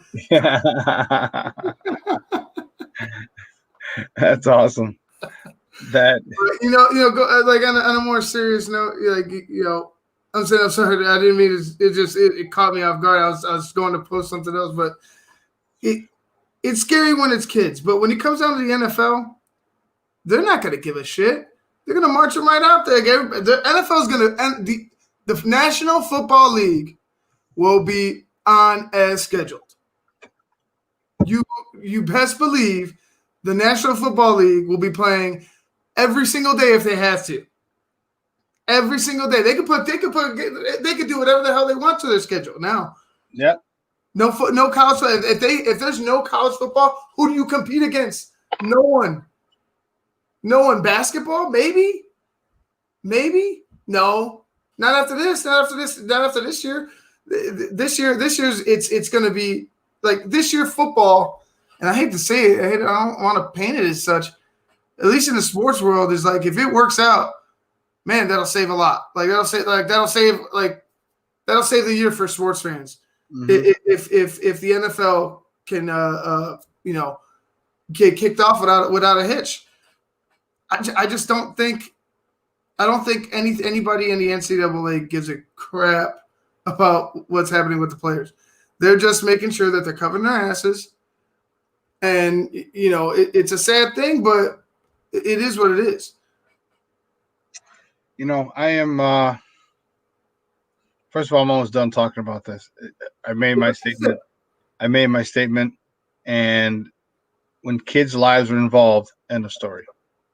When people's lives are involved, end of story. End of story. It doesn't matter. End of story. So whoever makes the decisions, hope they make the right ones in the Big 12, the ACC, and the SEC. And that's all we can do is go from there and hope they make the right choice. And I hope they make it soon. All right.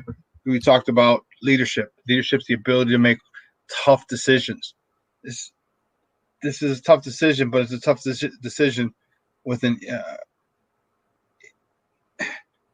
it should be an easy resolution. There's kids' lives on the line. I cannot and will not put their lives on the line. You do that quickly, like Warren, you get a little more respect. You want to wait, like the SEC and ACC and the Big 12, and then decide. First of all, to be the right thing, so they should be applauded. But you're still going to get those people. What took you so long? They're going back to do the research and numbers and everything. The best thing anybody could do is make a decision and stick with it, regardless of what your decision is. Make a decision and stick with it, because all this back and forth, it doesn't look good. It doesn't look good. No, it doesn't. And the sooner you make a decision again.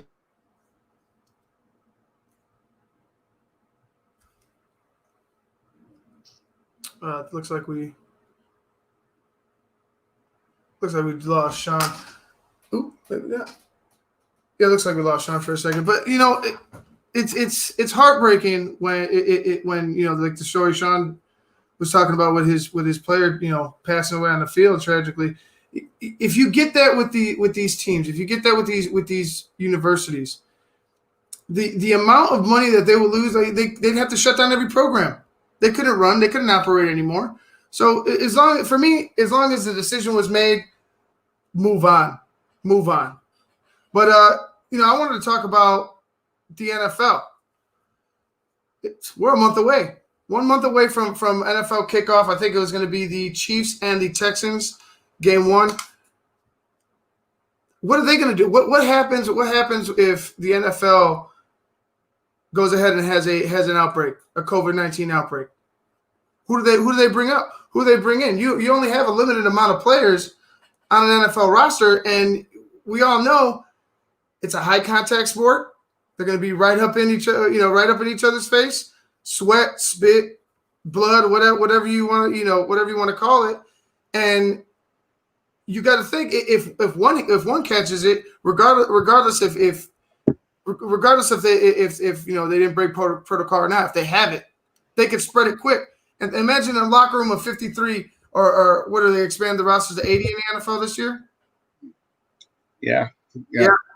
Imagine a roster of 80, a locker room of 80 catching COVID-19. Done. Yeah.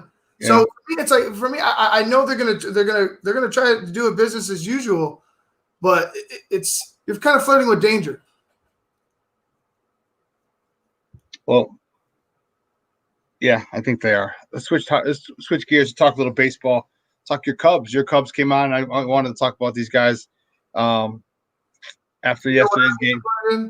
You know what I'm disappointed in? I'm disappointed we didn't get Maya today. Yeah, me too. I think that's why she can't. I think she said her power was out. Yeah, power. She cut the cord. She cut the cord. You got a cell phone, don't you? You can use your cell phone.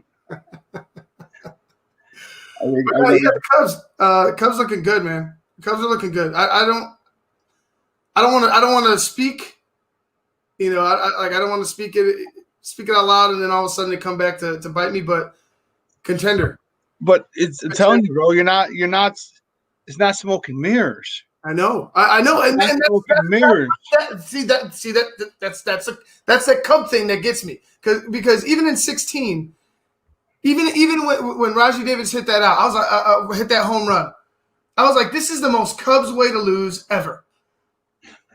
This is the most Cubs way to lose ever. It would have been. You got a huge lead in Game 7. You come all the way back from 3-1 to tie it, and then you go ahead and give it out. And I'm sitting there, I'm just like, not like this. I was like, if it's like this, and I'm sitting there debating on whether I want to be a Brewers fan. It crossed my mind. It was a thought in my mind. I'm like, if they lose this World Series, I'll walk away from baseball. I was like, if they lose this, I'll walk away. Like they tease us so damn much. You know what I mean? So that's where my skepticism comes from. Is seeing Cubs baseball. You know, not this era of Cubs baseball, but past Cubs baseball. It's. I don't want to say. I'll say something I said in 16. I could see them, going all the way, but then it's like I trust that they could, go all the way, but then again, it's like I could see them just laying an egg. I don't know. After the past 2 years, I don't know, and we still don't know about that bullpen. You and I both know that going into the playoffs, it's all about your arms. Yep. It's all about your arms, and if you ain't got the horses in the pen, what are you gonna do? Who are you gonna throw out there? It'll look exactly like that NLCS when they lost to the Dodgers, and they got shellacked because the pitching was done. The pitching was beat from the year before. They didn't 17. They didn't replenish. The pitching was shot.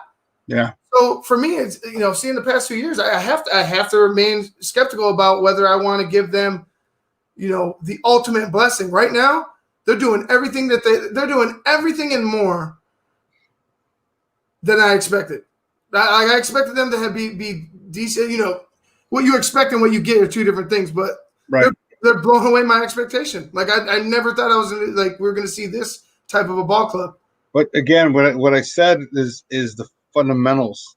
Yeah. The routine that David Ross has got these guys in is awesome.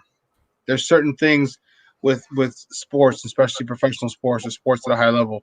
It's got to be a routine. Mm-hmm. All right, it's got to be. There's got to be. And baseball is one of the most adamant sports about it. Routine. You're not skipping. There's not a debate whether or not you're taking batting practice. There's not a debate whether or not you're taking hitting practice. There's not a debate if you're going to be here if you have to be here by a certain amount of time. There's no debate. He's laid down a law, and I think he's laid down the law. And I don't know how harshly he did it, how easy he gave it to him, but he laid down the law, and everyone's respecting it, and that's what they need. And that's why I said I don't think it's going to fade when you're building and you're playing off the fundamentals, and the fundamentals are huge. They're solid. So whatever happens, they rely on the fundamentals.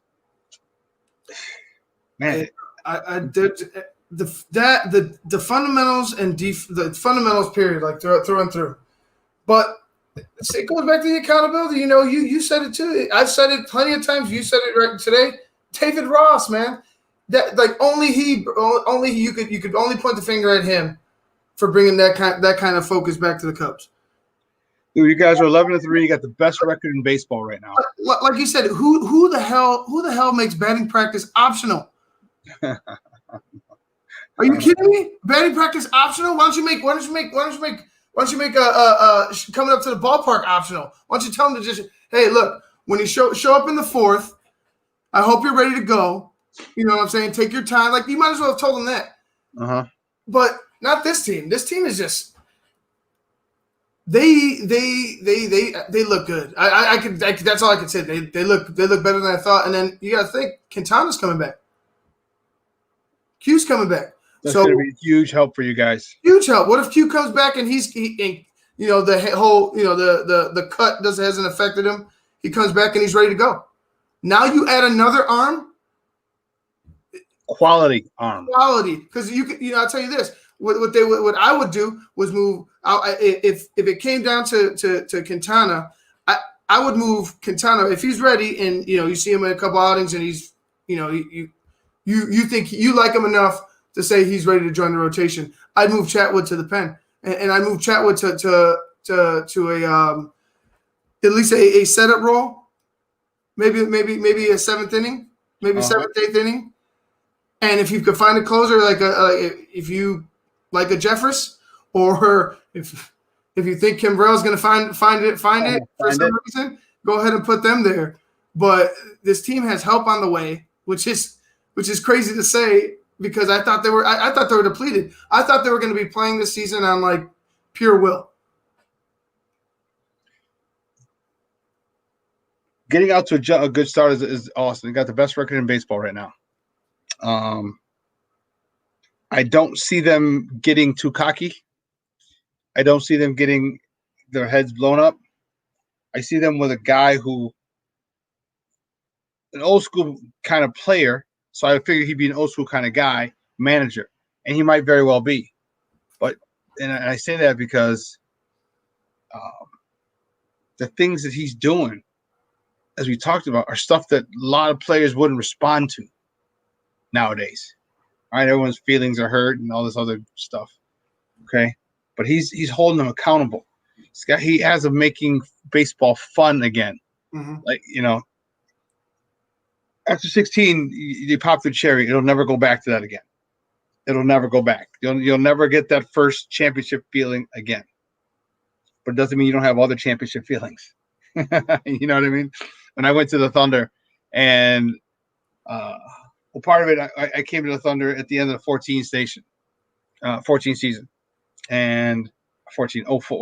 season, and I played with them in a tournament, and it was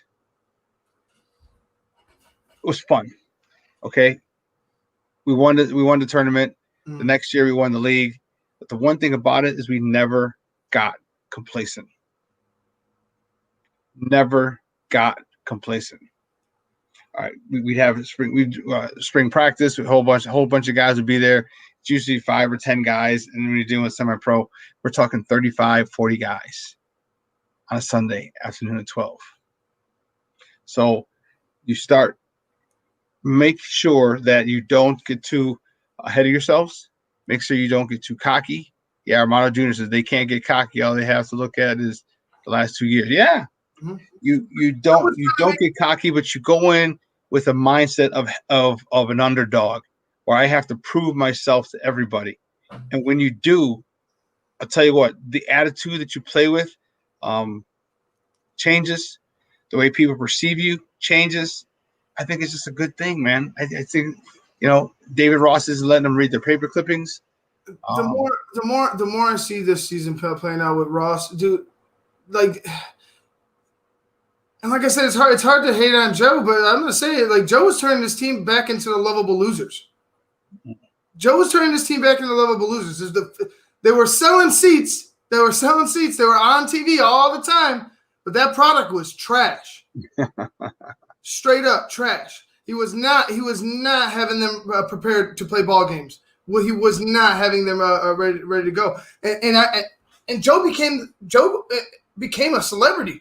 He became the face of the franchise. Like, he became like the de facto face of the franchise because you've seen Joe everywhere. Benny's commercials. He's got his own damn restaurant. He everywhere doing everything. Well, let me ask you.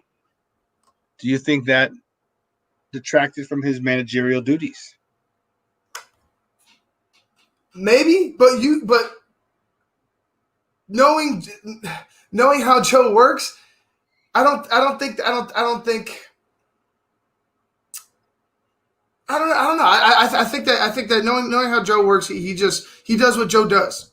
You know what I'm saying? Like, he's not going to be distracted one way or the other. I think there was just a lot being thrown at him. He had a lot of distractions. Not that he was trying to run the team into the ground, but I think he had a lot of distractions, and he wasn't necessarily putting 100% into the team. Okay. You just broke a curse. You're opening up things everywhere. It was like an explosion in Wrigley after 16. Everything was coming up. Everything was, you know what I'm saying? Like, things are happening. And I just felt like he was turning them into the lovable losers. They were selling seats. They got very highly priced. They got the ball players on the field. They got the strong jaw lines. They got the good looks. They play ball. They just won a World Series. But they're not winning. They're not winning. We're talking about consistent success. We're talking about sustained success. That's not sustained success. Winning one and then dropping off the face of the planet for like 2-3 years, that's not sustained success. To me, that smells like a fluke. Well, if you guys can't come up with another World Series, you know that conversation is going to be had. That's the most important thing that Epstein had. That's the most important thing in my eyes that Theo Epstein has to do is win another title, because it's like you can't walk away like that, man. You can't walk away like that without another one. You want like this, and even if it is this year, I don't give a crap. They're still playing for a World Series title. This is if the season is completed and they get through a playoff, there will be a champion, and I hope that's the Cubs. Yeah. But Theo better. I mean, he not that he better do anything, but I would say for Theo, for if I was Theo, for my legacy, two is a must. Oh yeah. See what he did in Boston? They had 04 and 07. Remember 04, 07. Mm-hmm. And they won another one. He was gone, but they still were his players. You know what I mean? But look what I'm saying. 3 years. 04, 3 years, 07. And then it took another like 2-3 years. Like, you know what I'm saying? Like, I'm not trying to have this team drop off the face of the planet. Like, some of these moves that he's made and some of the moves that he made in Boston too weren't the best type of moves. A lot of money was spent on players that didn't help the ball club win. So there's a lot of things that Theo needs to do. I mean, there's a lot riding on this season. You know, it's not that it's all 60 games. It's you could change everything. You could flip the script from what we were talking about at the beginning of the year. Everything could change for the Cubs. Like all the doubts, all the questions, all of them could be answered right here, right now. Now we know the pitching. We know John's old, but Hendricks isn't old. Yu's not old. Q's not old. We got Chatwood still. You got this guy Alec Mills who looks like he looks good. All of a sudden things are working, and you're the number one team in Major League Baseball. This year is the most important year, I think, for Theo Epstein. If he could win this year with the Cubs with a new manager, his manager, I mean, after that the table's full. Yeah, all them dogs are gonna eat. I think the table's full of meat and they're gonna eat. Mm-hmm. So I hope they stay humble. I hope they continue to work, and I think David Ross is going to keep them that way, because if he does, I think it's going to be a really, really, really fun side on that side of town for you, without actually being at the game. But I'll tell you, that's why I said before, I'm not scared to say it is a backlash. It's their. I was telling you before, it's the makeup of David Ross and what he's about, and if they just keep doing that, and they just keep their head down, keep your head to the grindstone, keep going, keep working. You know, Shawn, you said you were talking about how it's a different type of championship feel. Like, you had 16, yeah. So think about this: you had 15 and 16 with David Ross on your team as your teammate, your boy. You know what I'm saying? Yeah. Older brother, father figure, Joe's second, if you will, I guess, if you want to call it something like that. I mean, besides the bench coaches, but Joe's guy in the locker room. I would say the guy that's pretty much running the show when it comes to the players. Now you go to this guy, manager Ross. He has that respect from the players. He went to war with these guys. He was there. He was contributing. He was there for the ups and downs through 15 and 16. Won a title with you. Is still your friend, and then comes back. I don't think that this team. I don't think that this team is thinking about 16. I think this team knows that they have their own identity, and I think they're taking off with it. I think David Ross has given them an identity, and they're following suit. They bought in. When you buy in, that's the most important thing. Will they buy in and buy what you're selling? And the Cubs are. So we're going to continue to see how it plays out. We're going to continue to see how much respect they have for him. If it's a short-term amount of respect or long-term amount of respect, we're going to find out. But as far as where the Cubs at, I think they're in a good spot. All right, I'm liking the. You mentioned Q's coming back. That's huge.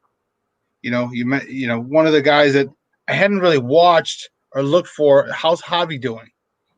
I'm not seeing things.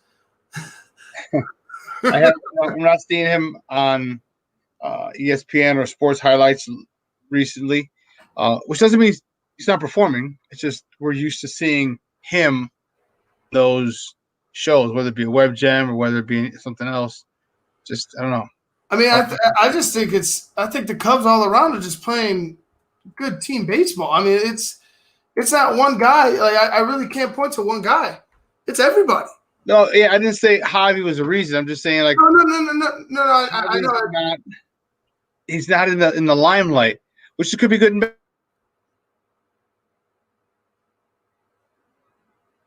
It looks like we lost Shawn again. But no, Javi not being in the limelight, I think that plays well for the Cubs because he doesn't have to do too much. He doesn't have to go out there trying to hit 10-run home runs and end up going ahead and like we saw for the past couple of years having these lapses on defense. We've never seen Javi in 15 or 16 have any type of problems with errors like he did in 17, 18, 19. Like I mean, at least in my opinion. So I think Javi not having so much shine on him will do him well throughout the season because then Javi could just sit and rake.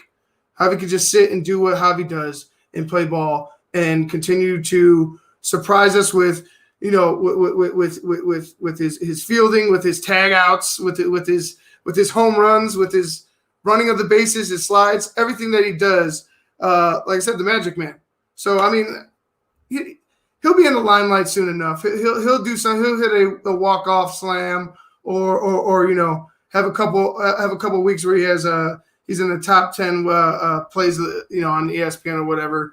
But as far as him needing it, I don't think it's necessary right now. This team looks complete top to bottom, and it's shocking because I thought this team liked pitching. I was just saying this team looks complete top to bottom, and it's weird coming from the beginning of the year where I was like, man, they lack pitching. I don't know if this guy could hit. I don't know if Ross could manage. Ross, this is the guy you got. Like you know what I mean? All those things are out the window now. And like I told you, like the Cubs can really change their fortunes this year. Here's what I'm thinking. I'm thinking, first of all, great job of hiring Ross. Mm-hmm. Okay, like you said, the question was, can he manage? I think we've answered that question.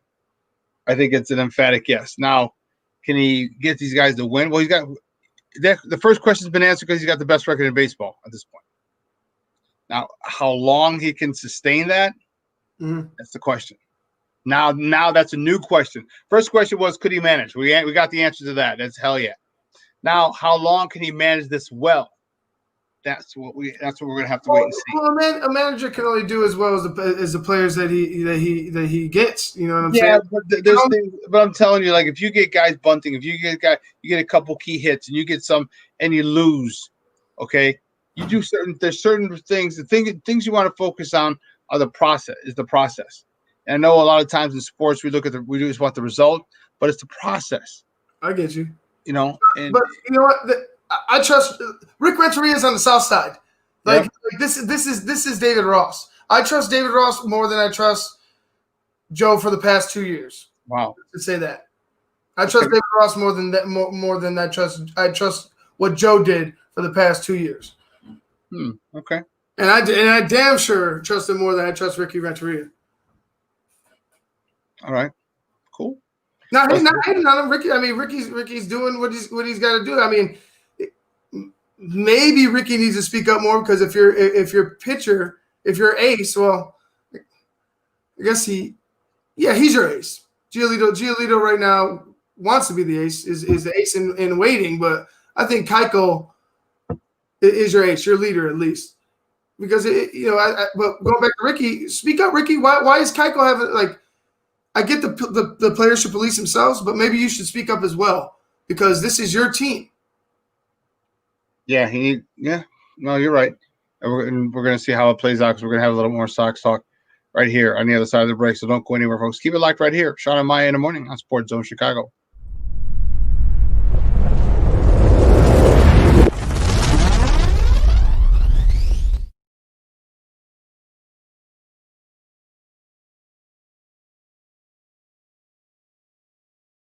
BoomerNaturals.com presents the Sports Flash on 1330 and 95.9 The Zone. The Blackhawks are down 1-0 in their best of 7 with the Vegas Golden Knights. 4-1 the final on Tuesday. Vegas with 2 goals in the second, 2 more in the third. Riley Smith with a pair of goals. Chicago's only tally off the stick of David Kampf. Corey Crawford with 30 saves in net. Game 2 this Thursday, 4:30 Central Puck Drop. Deep drive to right off the bat of Hayward. Back to the wall. Gone. Cubs radio at the call. The 3-run shot from Jason Hayward gave the Cubs a 6-0 lead over Cleveland in the top of the 6th. 7-1 the final. John Lester picked up the win. He's 2-0. 4 strikeouts, 3 hits allowed over 6 innings. Hayward had 4 RBI. The White Sox doubled up the Tigers 8-4. A 4-run first inning propelled the Sox. Eloy Jimenez with a 3-run shot. Boomer Naturals, your source for 3-layer protective face masks. Breathable protection for adults and kids. Save 20% with promo code SPORTS at BoomerNaturals.com. Chuck Sanders, that's the Sports Flash, 1330 95.9 The Zone.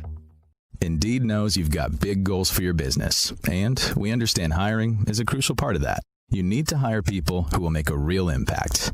Indeed can help you find those important hires faster while paying only for what you need without any long-term contracts, thanks to our super flexible payment options.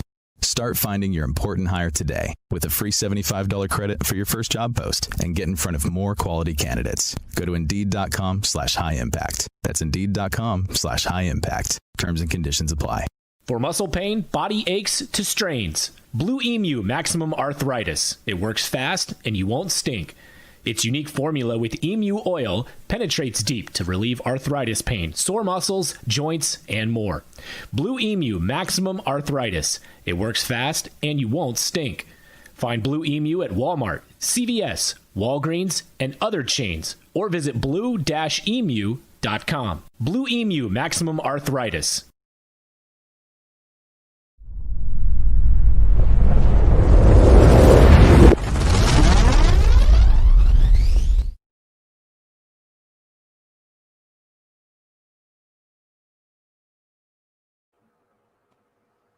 Welcome back to Shawn and Maya in the morning on SportsZone Chicago on this hump day edition. Dude, I'm excited.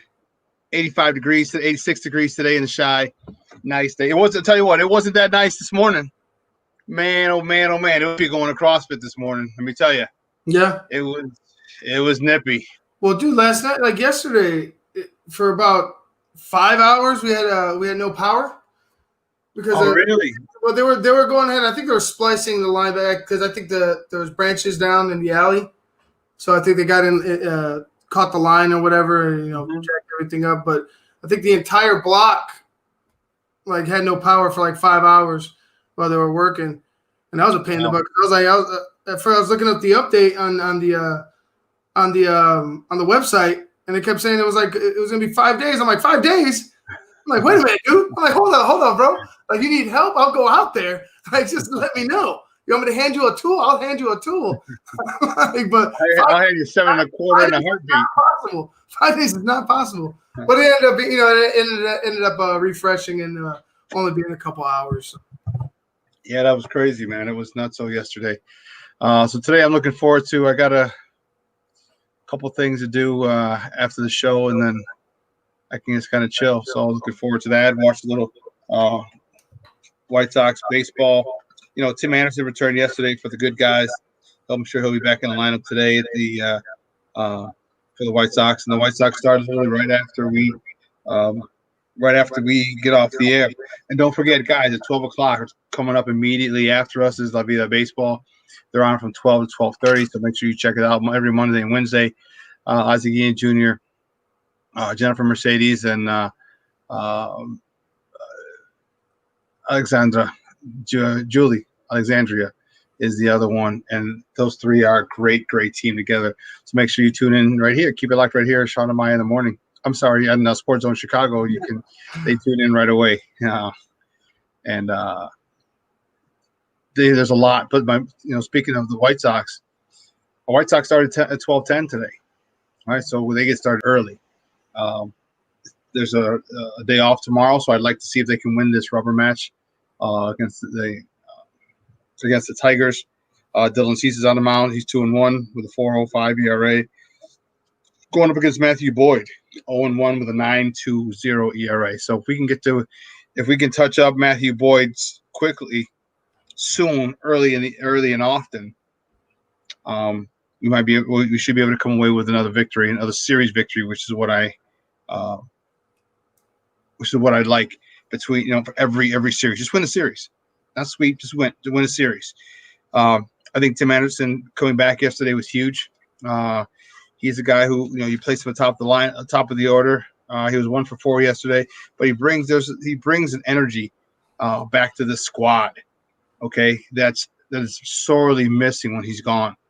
And he may not do anything crazy, he may not bat flip, but there's just an energy about him that you realize, that you feel when he's around, and when he's gone, it really affects the whole the attitude of the team. So good to see him back. Good to see Eloy, dude, that dude. Good to see Eloy not fumbling and bubbling into the stands. Dude, he hit that ball, and I'm like, okay, it's a pop up to right. Carry. I'm like, holy cow, dude. Eloy. I'm watching it, and I just can't get over how he is such a hitter. Tell him to run to the flagpole, stand there, and let Lou Bob get everything else. I'm telling you, I wouldn't be surprised if you put Lou Bob in left center and put Engel in right center, and that's it. you only need 2. Oh man, no, I mean it's good to see you hitting. It's just you're gonna quickly put yourself in a DH role. One of the things, let's talk about this. Here's the thing that kind of bugs me. Giving these kids days off. Oh, don't get me. When I sent you that text, dude. I sent you that text, I was fuming. I'm not a Sox fan. I'm first of all, I'm a Luis Robert fan. Like Kenneth, you got to put that accent on Robert. But no, I couldn't believe it. I was pissed. I was like, dude, are you serious? The guy's 21? 23 years old. 23 years old. What does he need a break from? The season just started. It's been like 2 weeks. Season just started. He got an extended break for due to COVID for spring training. So he wasn't. I don't get it. These are the moves that bother me by Rick Renteria. These are the moves that bother me. Lou Bob needs to be in there every day. Yohan Moncada needs to be in there every day. Tim Anderson needs to be in every day. Like, these guys are staples. You don't just give them a day off because you have a day off on Thursday. Shawn, he's being coveted as the next one. He's being coveted as he's being talked about with Mike Trout. Who else have you heard of coming up like that is being talked about in the same breath as Mike Trout? Nope, Who? nobody. Name him. Nobody beside Lubov. Why the hell is he out of the lineup? It's asinine. That's micromanaging. You're trying to do too much, Rick. You're trying to be perfect in everything. You're trying to have all the right answers. Just let him play. 23 years old. He could run like he could run like he's a comet. He could fly. He could fly. He could cover field like I haven't seen anybody cover field. And you want him and let's not mention his bat. And you want him to sit out, to take a breather?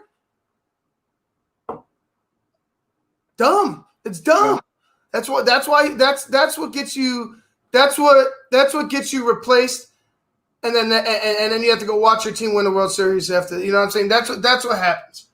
That's what happens. Dumb moves like that.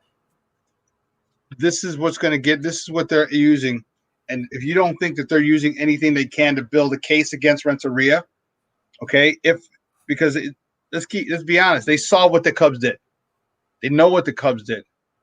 Okay. Now they're finding out why. And it also worked out for the Cubs to get rid of him. So what if a quality manager becomes available and you have him there? You know, I think they're building a case. They're going to build a case for him, but you can't give them ammunition. Like you can't continue to do stupid things like that. Like their day off is tomorrow. Yeah. So and any soreness that he had or any fatigue you think he had at 23 or 24 is ludicrous. It's ludicrous. They have 60 games in 60 days. Everybody gets a day off tomorrow. Relax. They were talking about this guy's back muscles. Like, you know how crazy this. You see how angry I am about this. Like, yeah. Like they're talking about this guy's back muscles in the offseason. Like they never seen somebody so ripped. Why does he need a break? If the guy's a machine, why the hell does he need a break? Cal Ripken Jr. didn't even look like he does. Can't run like he did. And the guy didn't take a break for 2,000 games. Giving the guy a break. Like, give me a break, Rick. Yeah. Give me a break, Rick. Why is that a game? Don't try to get all your boys in there. I feel like him, Delmonico, Engel. I mean, I feel like he's trying to get those guys in too because, I mean, they were there. They shouldn't. They should reap the benefits of what is now with this team. You know, having gone through last year and some of the year before, and regardless, but that's dumb if that's the case. Like that's dumb if that's the case. Luis Robert might be that guy, might be that dude. Yeah, he might. You play him as much if he says, "Hey, Skip, I need a break." Okay, whatever you need. If you notice that he's gone 20 games, 15, 25 games without our days without taking a rest, maybe you do something about it. But don't go and tell me 2 weeks into the season the guy needs a break.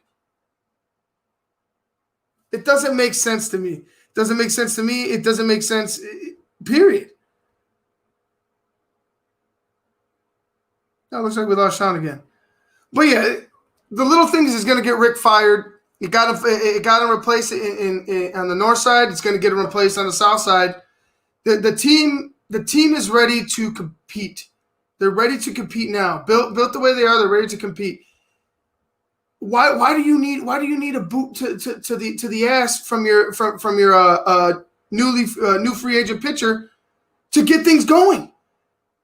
He just walked in the door. You guys were talking like from the beginning of the year. All we talked about is how good the White Sox can be. This guy just walked in the door. He has to straighten things out just walking in. I was just saying, Shawn. The little things is what's going to get Rick fired. Yeah. And things like this, things like Dallas Keuchel, a free agent, brand new to the locker room. walks in the door and has to start laying the law. Has to start telling people, like, as much as and we talk about Jose Abreu, and I'm not saying this is Jose's fault. I'm just saying that speaks to Rick. That speaks to Rick. The guy's brand. Like, why is this? Why does he have to go ahead and rally the troops? He hasn't been with these guys. He doesn't know these guys. Why is it? Why him? You don't know me, but why him? Why isn't your team ready to play? Why isn't your team ready to play, Rick? Why don't you demand it from them? This is what's being done by other great managers. This is what's being done by David Roth on the north side. This is what's being done. This is what's being done for the history of the game. So for you to try and deviate from that, and don't get me wrong, you don't do everything that everyone's done for years. You deviate at certain times, but there are certain things that are fundamental, pun intended. Okay, and that is those are the fundamentals. You have to, I'm having an issue. Yesterday, Yoel Moncada, same inning, Yoel Moncada and Tim Anderson, fundamental, routine ground ball, pull Jose Abreu off the bag. Same inning. Oh, mind you, Jose was able to stay on the bag for the it was a scoop. Sorry. It was a scoop for Tim Anderson. He threw it in the dirt, and then Yoel Moncada pulled him off the bag, but tried to pull him off the bag, and he was able to keep. Like, come on, these are routine ground balls, okay? Routine ground balls that you made a million times in your career playing to this point. That causes extra outs that needed, and that could get your pitcher in trouble. If he's not on that particular day, it's because we always say, okay, pitch over it, pitch over it, pitch over it. But it's not his job to pitch over. His job is to get the guys out, to hit him ground balls, initiate, get the defense involved. So he does, and then you screw up like that. Like you can't just – that's an unforced error. And you're giving teams extra outs. You're not good enough to give teams any outs. Not like this. Not playing like this. Not with the defense that I've seen. Not what was that? Can someone send Renteria an email that this is a 60-game season, not 160? You're damn right. Why aren't you putting your best out there? Why aren't you giving your best shot? Are you like this? Isn't it reminds me of Jim Boylan? Like, are you trying to develop them? Are you trying to develop the bench? Trying to develop the bench? Like, are you trying to develop the bench right now? Like, come on, bro. Like, let them play. Like, let the guys play. Don't micromanage their ass, because look what happened when he took out Giolito. Giolito's having his best outing in a while. And I'm talking about it could have been his best ever if he would have left him in. And you go ahead and took him out, and what happens? You lose the game. Lose it in the eighth. He was controlling everything. He was in complete control. And you did that. This is why there's all the talk about Ozzie coming back. I don't think Ozzie will come back to the South Side. I just don't. I believe you me. I hope and pray. But there's got to be a guy, and this is, there's got to be a guy who, and maybe it is Tim Anderson, who just can light a fire under their ass, and they need it. And I believe it really could be Tim Anderson. All right. I think they need to. I think he's taken on the leadership role very well. I think I can't have him get hurt again, because I think he's the key to this team right now. You got studs. Don't get me wrong. You got Lubob. You got Abreu. You got Moncada. You got Eloy. Okay, you got studs. Just Shawn, Laurie Garcia is a nice piece on the bench. Nice piece on the bench. You put Tim Anderson in the lineup, it's a different story. You're being pitched differently. The whole lineup is different. Completely different. So Tim's return's huge. I want to see Moncada. I'm a little concerned with Moncada. He's 0 for 5 yesterday. Drew the collar. You're not going to get a hit every day. I get it. I'm cool with it. But he just looked lost yesterday. Yeah. He looked lost at the plate. So maybe they need to either sit him down or send him. I don't know if you want to send him down. Then you have to sit him down and talk with your hitting coach. Like, look, what are you seeing? What are you not seeing? Why aren't you? You guys. I don't know. I really want him to Moncada to start taking off. I want Eloy to start taking off. Eloy is just a goofy kid. You can't. Shawn, we just said it. You can't put anybody down. You can't put any of these guys down. This is the year. This isn't. You're right. We're not trying to develop a bench. The White Sox are not trying to develop a bench, bro. Like this is the year. You're playing. You're out there, Yohan. You're out there, Lubab. If Ricky doesn't sabotage that, your best are out there. Your best are out there. Like Berto Ramirez said, it's not 162. You got 60 games. 60 games to get to the playoffs. You don't have this. Time is not a luxury right now. Nope. And for you not to treat every game as if it is of dire importance is a fireable offense. I don't know. Yeah. So when you take out players and stars to give them a rest, then you're not. You're telling me you're not the importance of the 60 games. You're not giving it the value, the respect that the 60 game deserves. And a 60-game season deserves the best players every day. The best. That's it. What else? What else is there? I mean, honestly, what else is there to say, Rick? Why is your best not out there every single day? I don't know. But I'm telling you, out there every single. What do you think you're going to like? What did you come into the season thinking this? You were going to do with this team? Practice? Is this was there going to be a couple of scrimmages and exhibition? Did you even think that you were going to have a season? You know what I'm saying? Yeah. Like, why isn't this team prepared to go? I mean, they're young, granted, but that can't be an excuse. He's going to get enough rope just to hang himself, and that's going to be. And I won't feel bad for him. But you know what? Today, out of bounds, Dylan Cease. We talked about the game started at 12:10. Excuse me, it's Dylan Cease versus Matthew Boyd. I need a real good game out of Dylan Cease. I need a really, really solid game where he gives up 2-hitter in his 6 or 7 innings of work. I need a really good game out of Dylan Cease.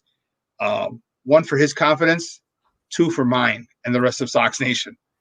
Dylan Cease is a guy who just couldn't put it together, needed to put it together. And it seems like this year Dylan Cease has seized the day, and he's 2-1, and hopefully he can stay consistent. Like, I want to see who the first pitcher is to 10 wins. Okay, we have a lot of guys on this team that can do that, but it'll be Dallas. Dallas, you think? Yeah. Yeah, yeah, you might be right. But if Dylan can't get 10 wins, give me 8, give me 9, give me 8-9 with a couple no decisions. You leave and the game gets lost after you and it goes to the losing pitcher goes to the reliever. Okay, that's fine. But just give me consistency from Dylan Cease, because we're starting. You see what we're getting with Lucas Giolito. Last 2 starts, good. Dallas Keuchel, last 2 starts, good. String me together some quality starts. That's what Dylan Cease needs. He needs to put together a few quality starts, and I mean, it's really on him. Like, these are all prove it years, like not prove it years, but it's showtime now for these guys. Like, you know what I mean? Like, these guys need to understand that you need to start putting together consistent outings, or you're not gonna they're not gonna sit here and wait for you. Maya said something about some pitchers who are young and they just get it. Mm-hmm. It seems like Kopech, young and just got it. So now we're kind of waiting for him to get back in the lineup next season and kind of go with it. Dylan Cease and Ray Lopez are guys who don't necessarily just get it. They need to be guys. They're the guys who need to be developed. Are the Sox willing to wait that long? I don't know, because we don't know how long it's going to be. It's not a course that you take and you test after.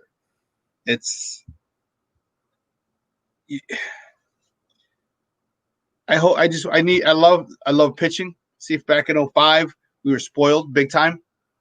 Okay, with that squad, and I want to see more intensity from the pitchers. I want to see more attacking by the pitchers. If you got to go with a little sweet chin music, buzz them back. But I want to see aggressiveness out of our pitchers. Seasoning could be that issue. I think you see a Dallas Keuchel. You expect Dallas to do. You expect Dallas to have that type of mentality coming in. Everybody else, that I feel like it needs to be growing. That's why I said, is it growing pains and Ricky? Is it just Ricky? Is it the growing pains? I think it's a mixture of both. But experience. You can't buy experience. I think you pose a question. Do you think it's yeah? I think it's a little bit of both. I think it's a little bit of there's going to be growing pains. Right. I just hope he can manipulate those growing pains into success. That's the thing. You can still learn. There's an old saying, football coach. There's nothing you can learn by losing that you couldn't learn by almost losing. There's nothing you couldn't learn by losing that you couldn't learn by almost losing. Well, there's one thing I'll say that these guys, the hitters, I wouldn't. Yohan, it's time to hit. Yohan, it's time to be the Yohan Makata that you thought you guys were getting. You know what I'm saying? It's time to be that guy. Tim Anderson, show me Tim Anderson. Just keep doing what you got to do. Keep doing what you do. You had the best year of your career last year, winning the batting title. Let's see it again. You know what I'm saying? Stay consistent. Are you saying he's going to win a batting title again, or just no? Just stay consistent. Just stay consistent. Okay. Don't have this huge drop off. You know what I'm saying? Like 5 or 7. Yeah. Be consistent, and everybody else just you have at a certain point you got to bring it. At a certain point, it's got to be you. You got what are you doing? For me, the competitiveness is what sometimes it's in question. From the pitching staff. And some of the players sometimes as well, but the pitching staff, the talent is there, but it's that competitive drive that what can I call it? Your will to win, WTW, the will to win. From our old friend Hawk Harrelson, I don't see it in a lot of these kids. I don't see it in some of the younger pitchers. I just don't. And something that's to do with confidence. You need to be successful in order to gain that mentality and killer instinct. But there's got to come a point. Dylan, you got to step up tonight.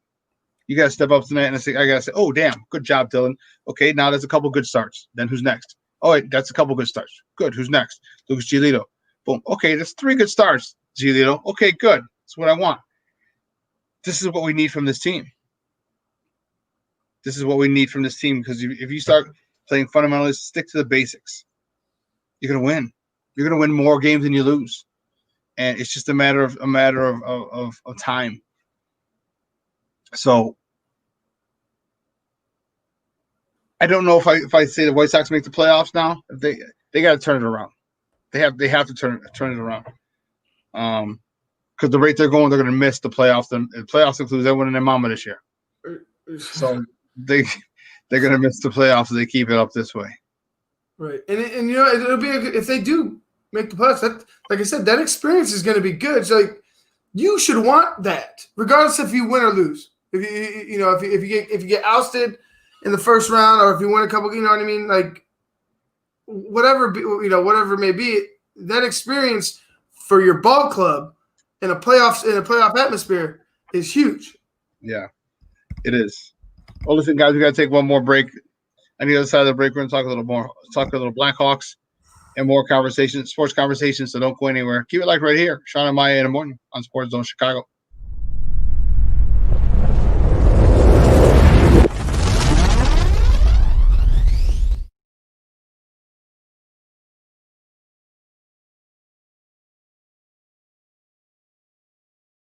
BoomerNaturals.com presents the Sports Flash on 1330 and 95.9 The Zone.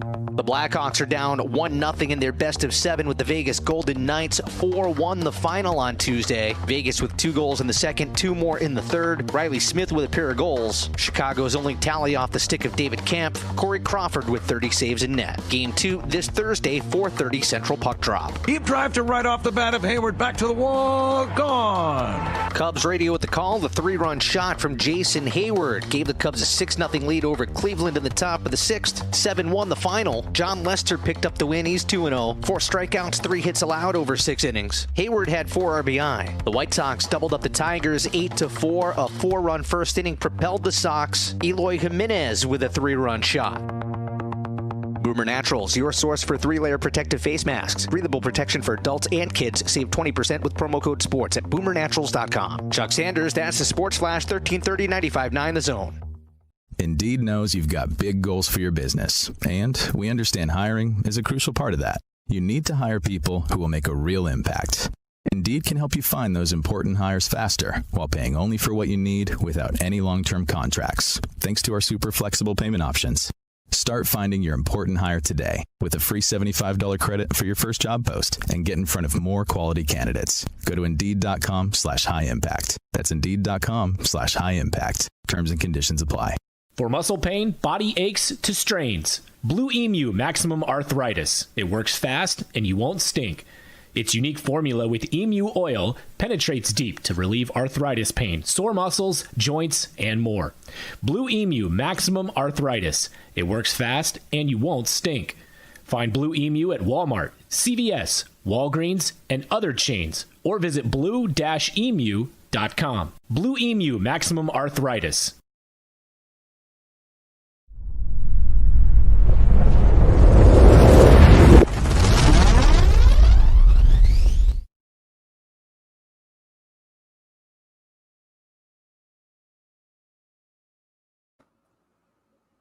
Welcome back to Shawn and Maya in the morning on SportsZone Chicago on this Hump Day edition. The Blackhawks yesterday had a rough one.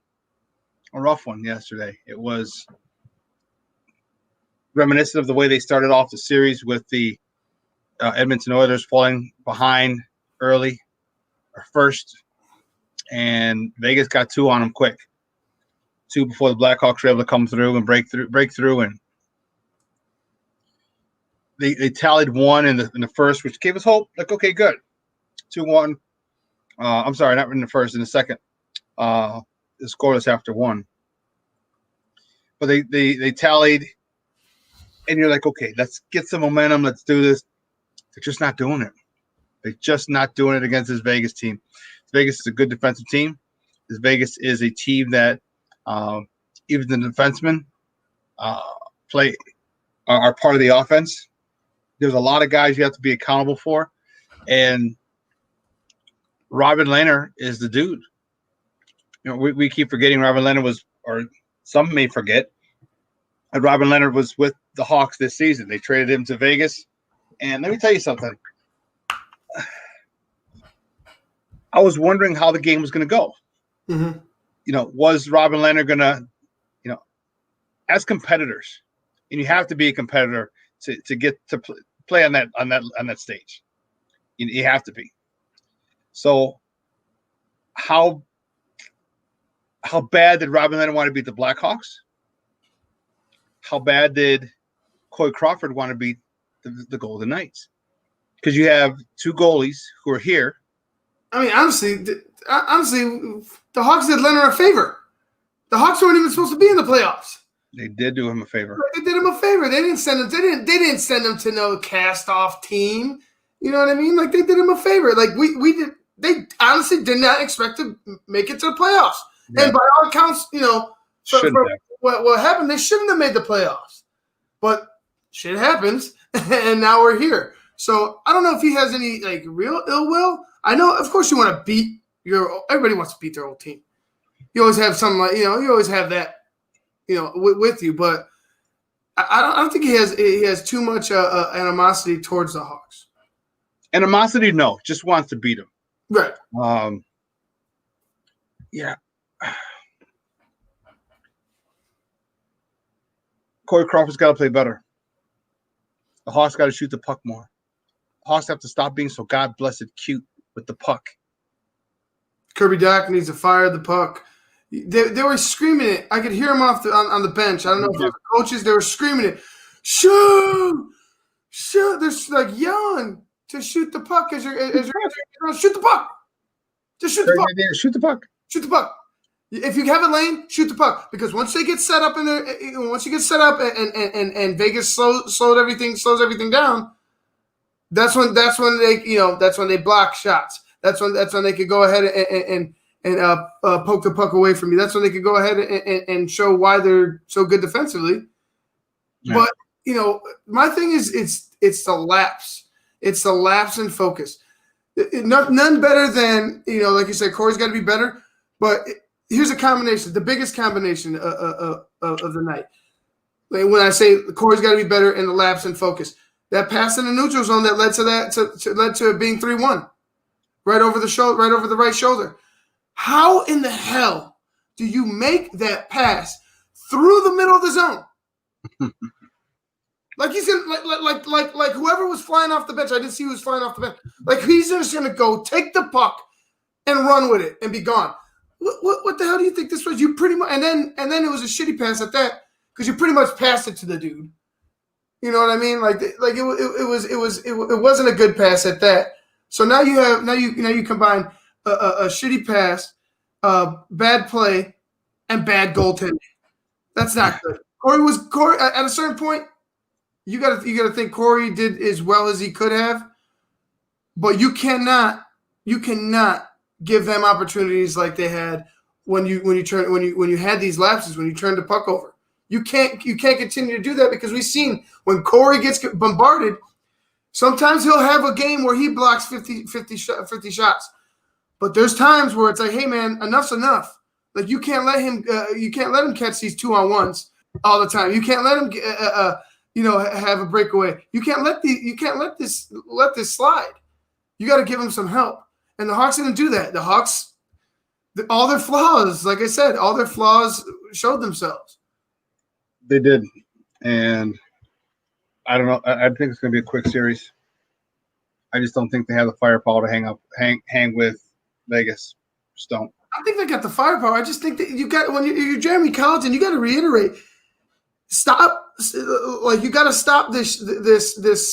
I don't want to say freelance shit. You just got to make the smart play. The smart play isn't always the play, the flashy play. The smart play is maybe okay. We're moving it up ice. Oh, let me go ahead. Let me take it back. Let me bring it back. Like Vegas is doing. They were taking their time, setting themselves up. They were taking the puck behind the net. Their passing was impeccable. Their passing was great. There was a few sequences where I was like, "Geez, are they ever going to lose the puck?"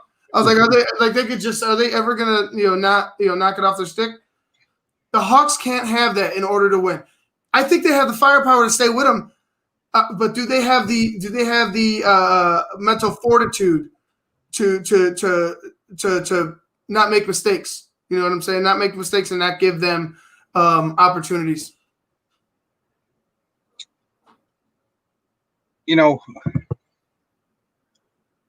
I sit there and I watch, and it's like watching the Blackhawks play the Blackhawks. You see deep, Vegas is a deep team. Yeah. And in the 2010 and 2013, the Hawks were 3 or 4 lines deep. And their ability to score lines 1 through 4 was unbelievable. I don't know. It seems like right now they just finally met their match. It seems as if I don't know. That's why I said I can't see them winning the series. I think they're outmatched. I think they have tons of firepower, but I think they're just outmatched. It seems like everyone's as fast as them. I don't know, man. I think they match up speed pretty well. I thought Vegas was going to be faster. The thing that Vegas has is a little bit more size, and they're a little rougher. You know what I mean? They like to get physical more, which you didn't really see a whole lot of. You saw Tay, the captain, sticking up for Boquist. I forgot who was coming in on a shot, but you saw the Hawks getting a little chippy, but that's not your game. So don't make that your game. No, definitely don't not. Make that your game. What the Hawks need to do, like I said, what they need to do is because, like I said, at a certain point, you want to keep it close, like it was 2-1. Keep it close, 2-1. Awesome. You got it right where you want, because in the third period, when it's close, that's when you want to explode. But it's just kind of it didn't work out like that. You just continued to. You kind of fell apart in that third period. You fell apart in that third period. You had the game where you wanted it, but for whatever reason, guys weren't making the smart plays. And then obviously you get a cheapie. Corey, I'm sure he hopes he had back and the blocker one. Yeah, and that's all she wrote. No, that was a tough one. That was a real tough one because that was tough. If he blocks, honestly, the way I feel like if he blocks that. After what was going on, because the Hawks had their chances. The Hawks don't think it was a landslide because the Hawks had their opportunities. They were there, and they were giving the Vegas a run for the money. They were keeping it close. They were giving up their opportunities, but they didn't. A few power plays they didn't capitalize on. A few missed shots off the pipe. If those aren't gonna, if you're gonna have that, if those aren't gonna go in, if you're not gonna convert, if you're not gonna score, you cannot screw up mentally. You cannot turn the puck over. You cannot, because you got to keep it close to the end. Keep it close to the end so you could go ahead and pull your goalie. Keep it 2-1. I don't care if honestly I'd have been happy if they went down losing 2-1, than seeing them go ahead and completely lay an egg in the third period. Because that just tells me it's like, what happened? You guys are really focused that last series, all the way through. That's one thing that we didn't mention is that for the most part, the Hawks played, except for that one blowout game. Game two, the Hawks pretty much played 3 periods. Yeah. Listen, let's switch gears a little bit. Let's talk a little NFL action.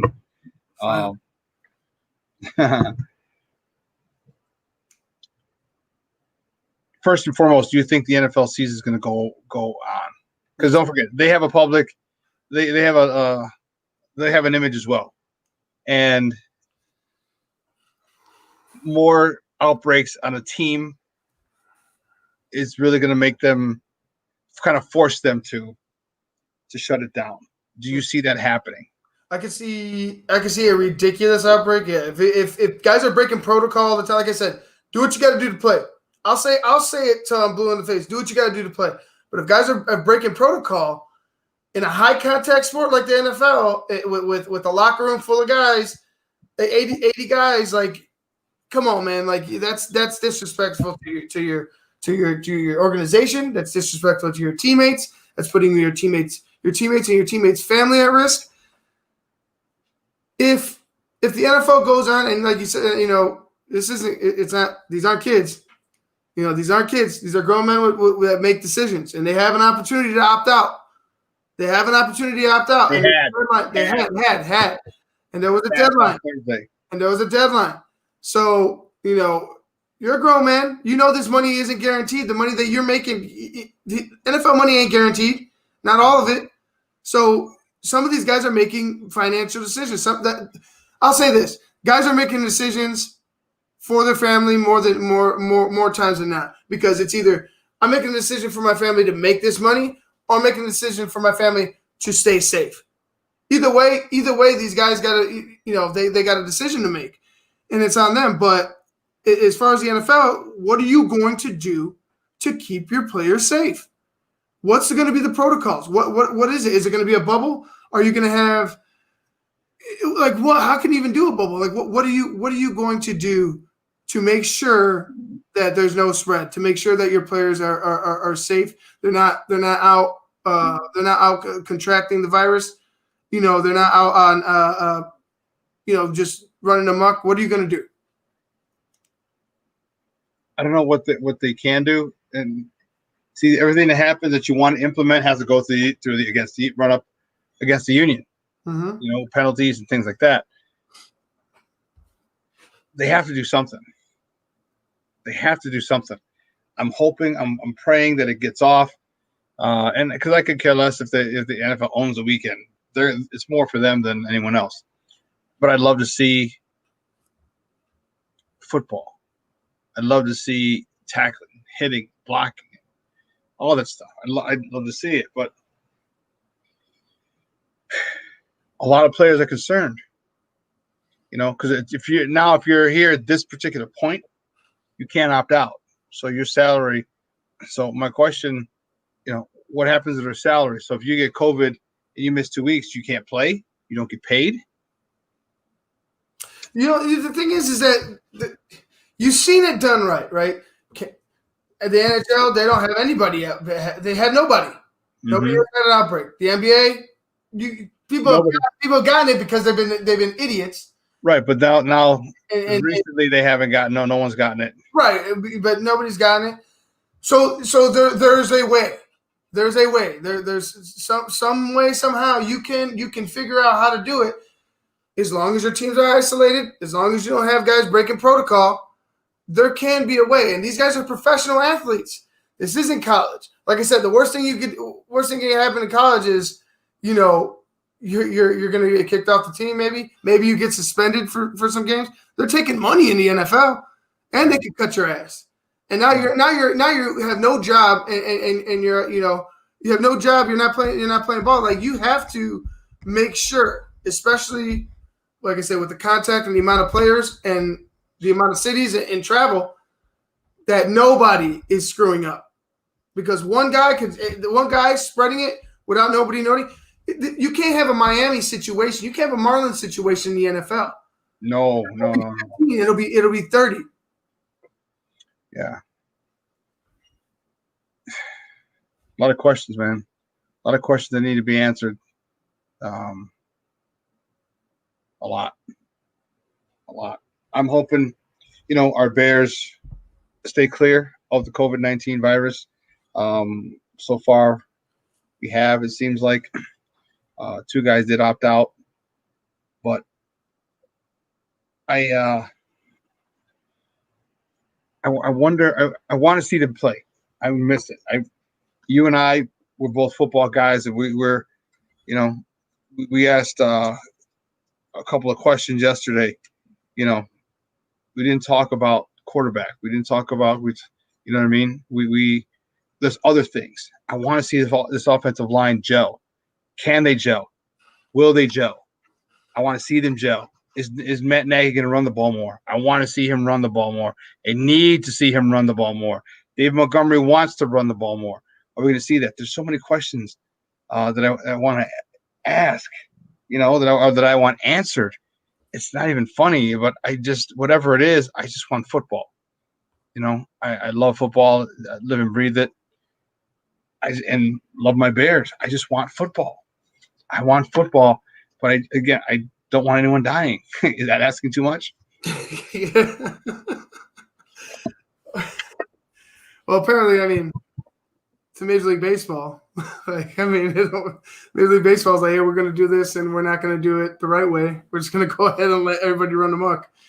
Yeah, I think a bubble works, as we've seen. Yeah. And you just have to talk to your players. Say, hey, listen, it's a yay or nay. If well, that time passed, but it should have been yay or nay. If you're in a bubble. You're in a hotel. From a hotel to practice field to hotel. Then go to games as a team, come back as a team. It can be done. But a lot of times, I don't know how many players are going to be resistant to it. And does that have to go up against the union? Okay, do they have to run that by the union? I don't know. But you mentioned that we've seen some things work. Yeah, they have. Some things have worked. So I think it should be a top priority for the NFL to make it work. It should be. These guys need to be quarantined, because damn it, we want our football. Damn it, we want our football. I just want to see. I want to see Bears football because I'm excited about what this year is gonna have in store. I don't think the Bears are. I don't think they're as far off as we think. I don't. I don't think. I mean, if Mitch figures it out, cool. If Nick figures it out, cool. I just think that this team this year is going to. It's going to look different. They're going to play differently. Nagy's going to be. I think Nagy is going to be a pleasant surprise that he's not going to regress and that he is going to learn from some of his past mistakes. Granted, it's his second year as a head coach. We can't, in Third. No, I'm sorry, third. This will be his third. Last year was his second year as a head coach. You kind of have to take it for. I want to say I'll take it for what it is. It's still you're still learning as a new head coach. You're still growing. You're still finding figuring things out.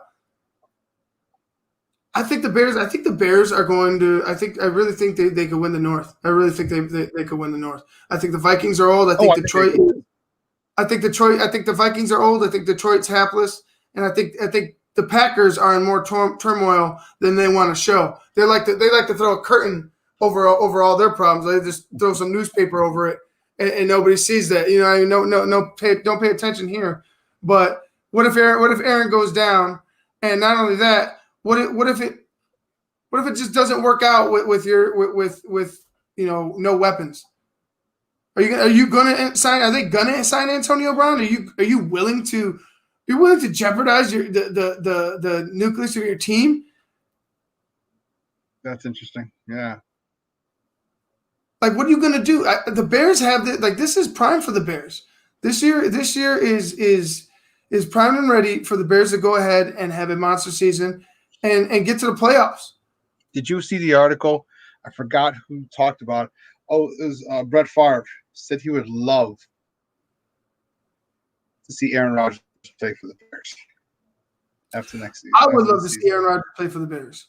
I think Aaron Rodgers would play for the Bears. I would too. Because Aaron is he's just smug enough to give him to give him one of these. You know what I mean? Like to give him one of those.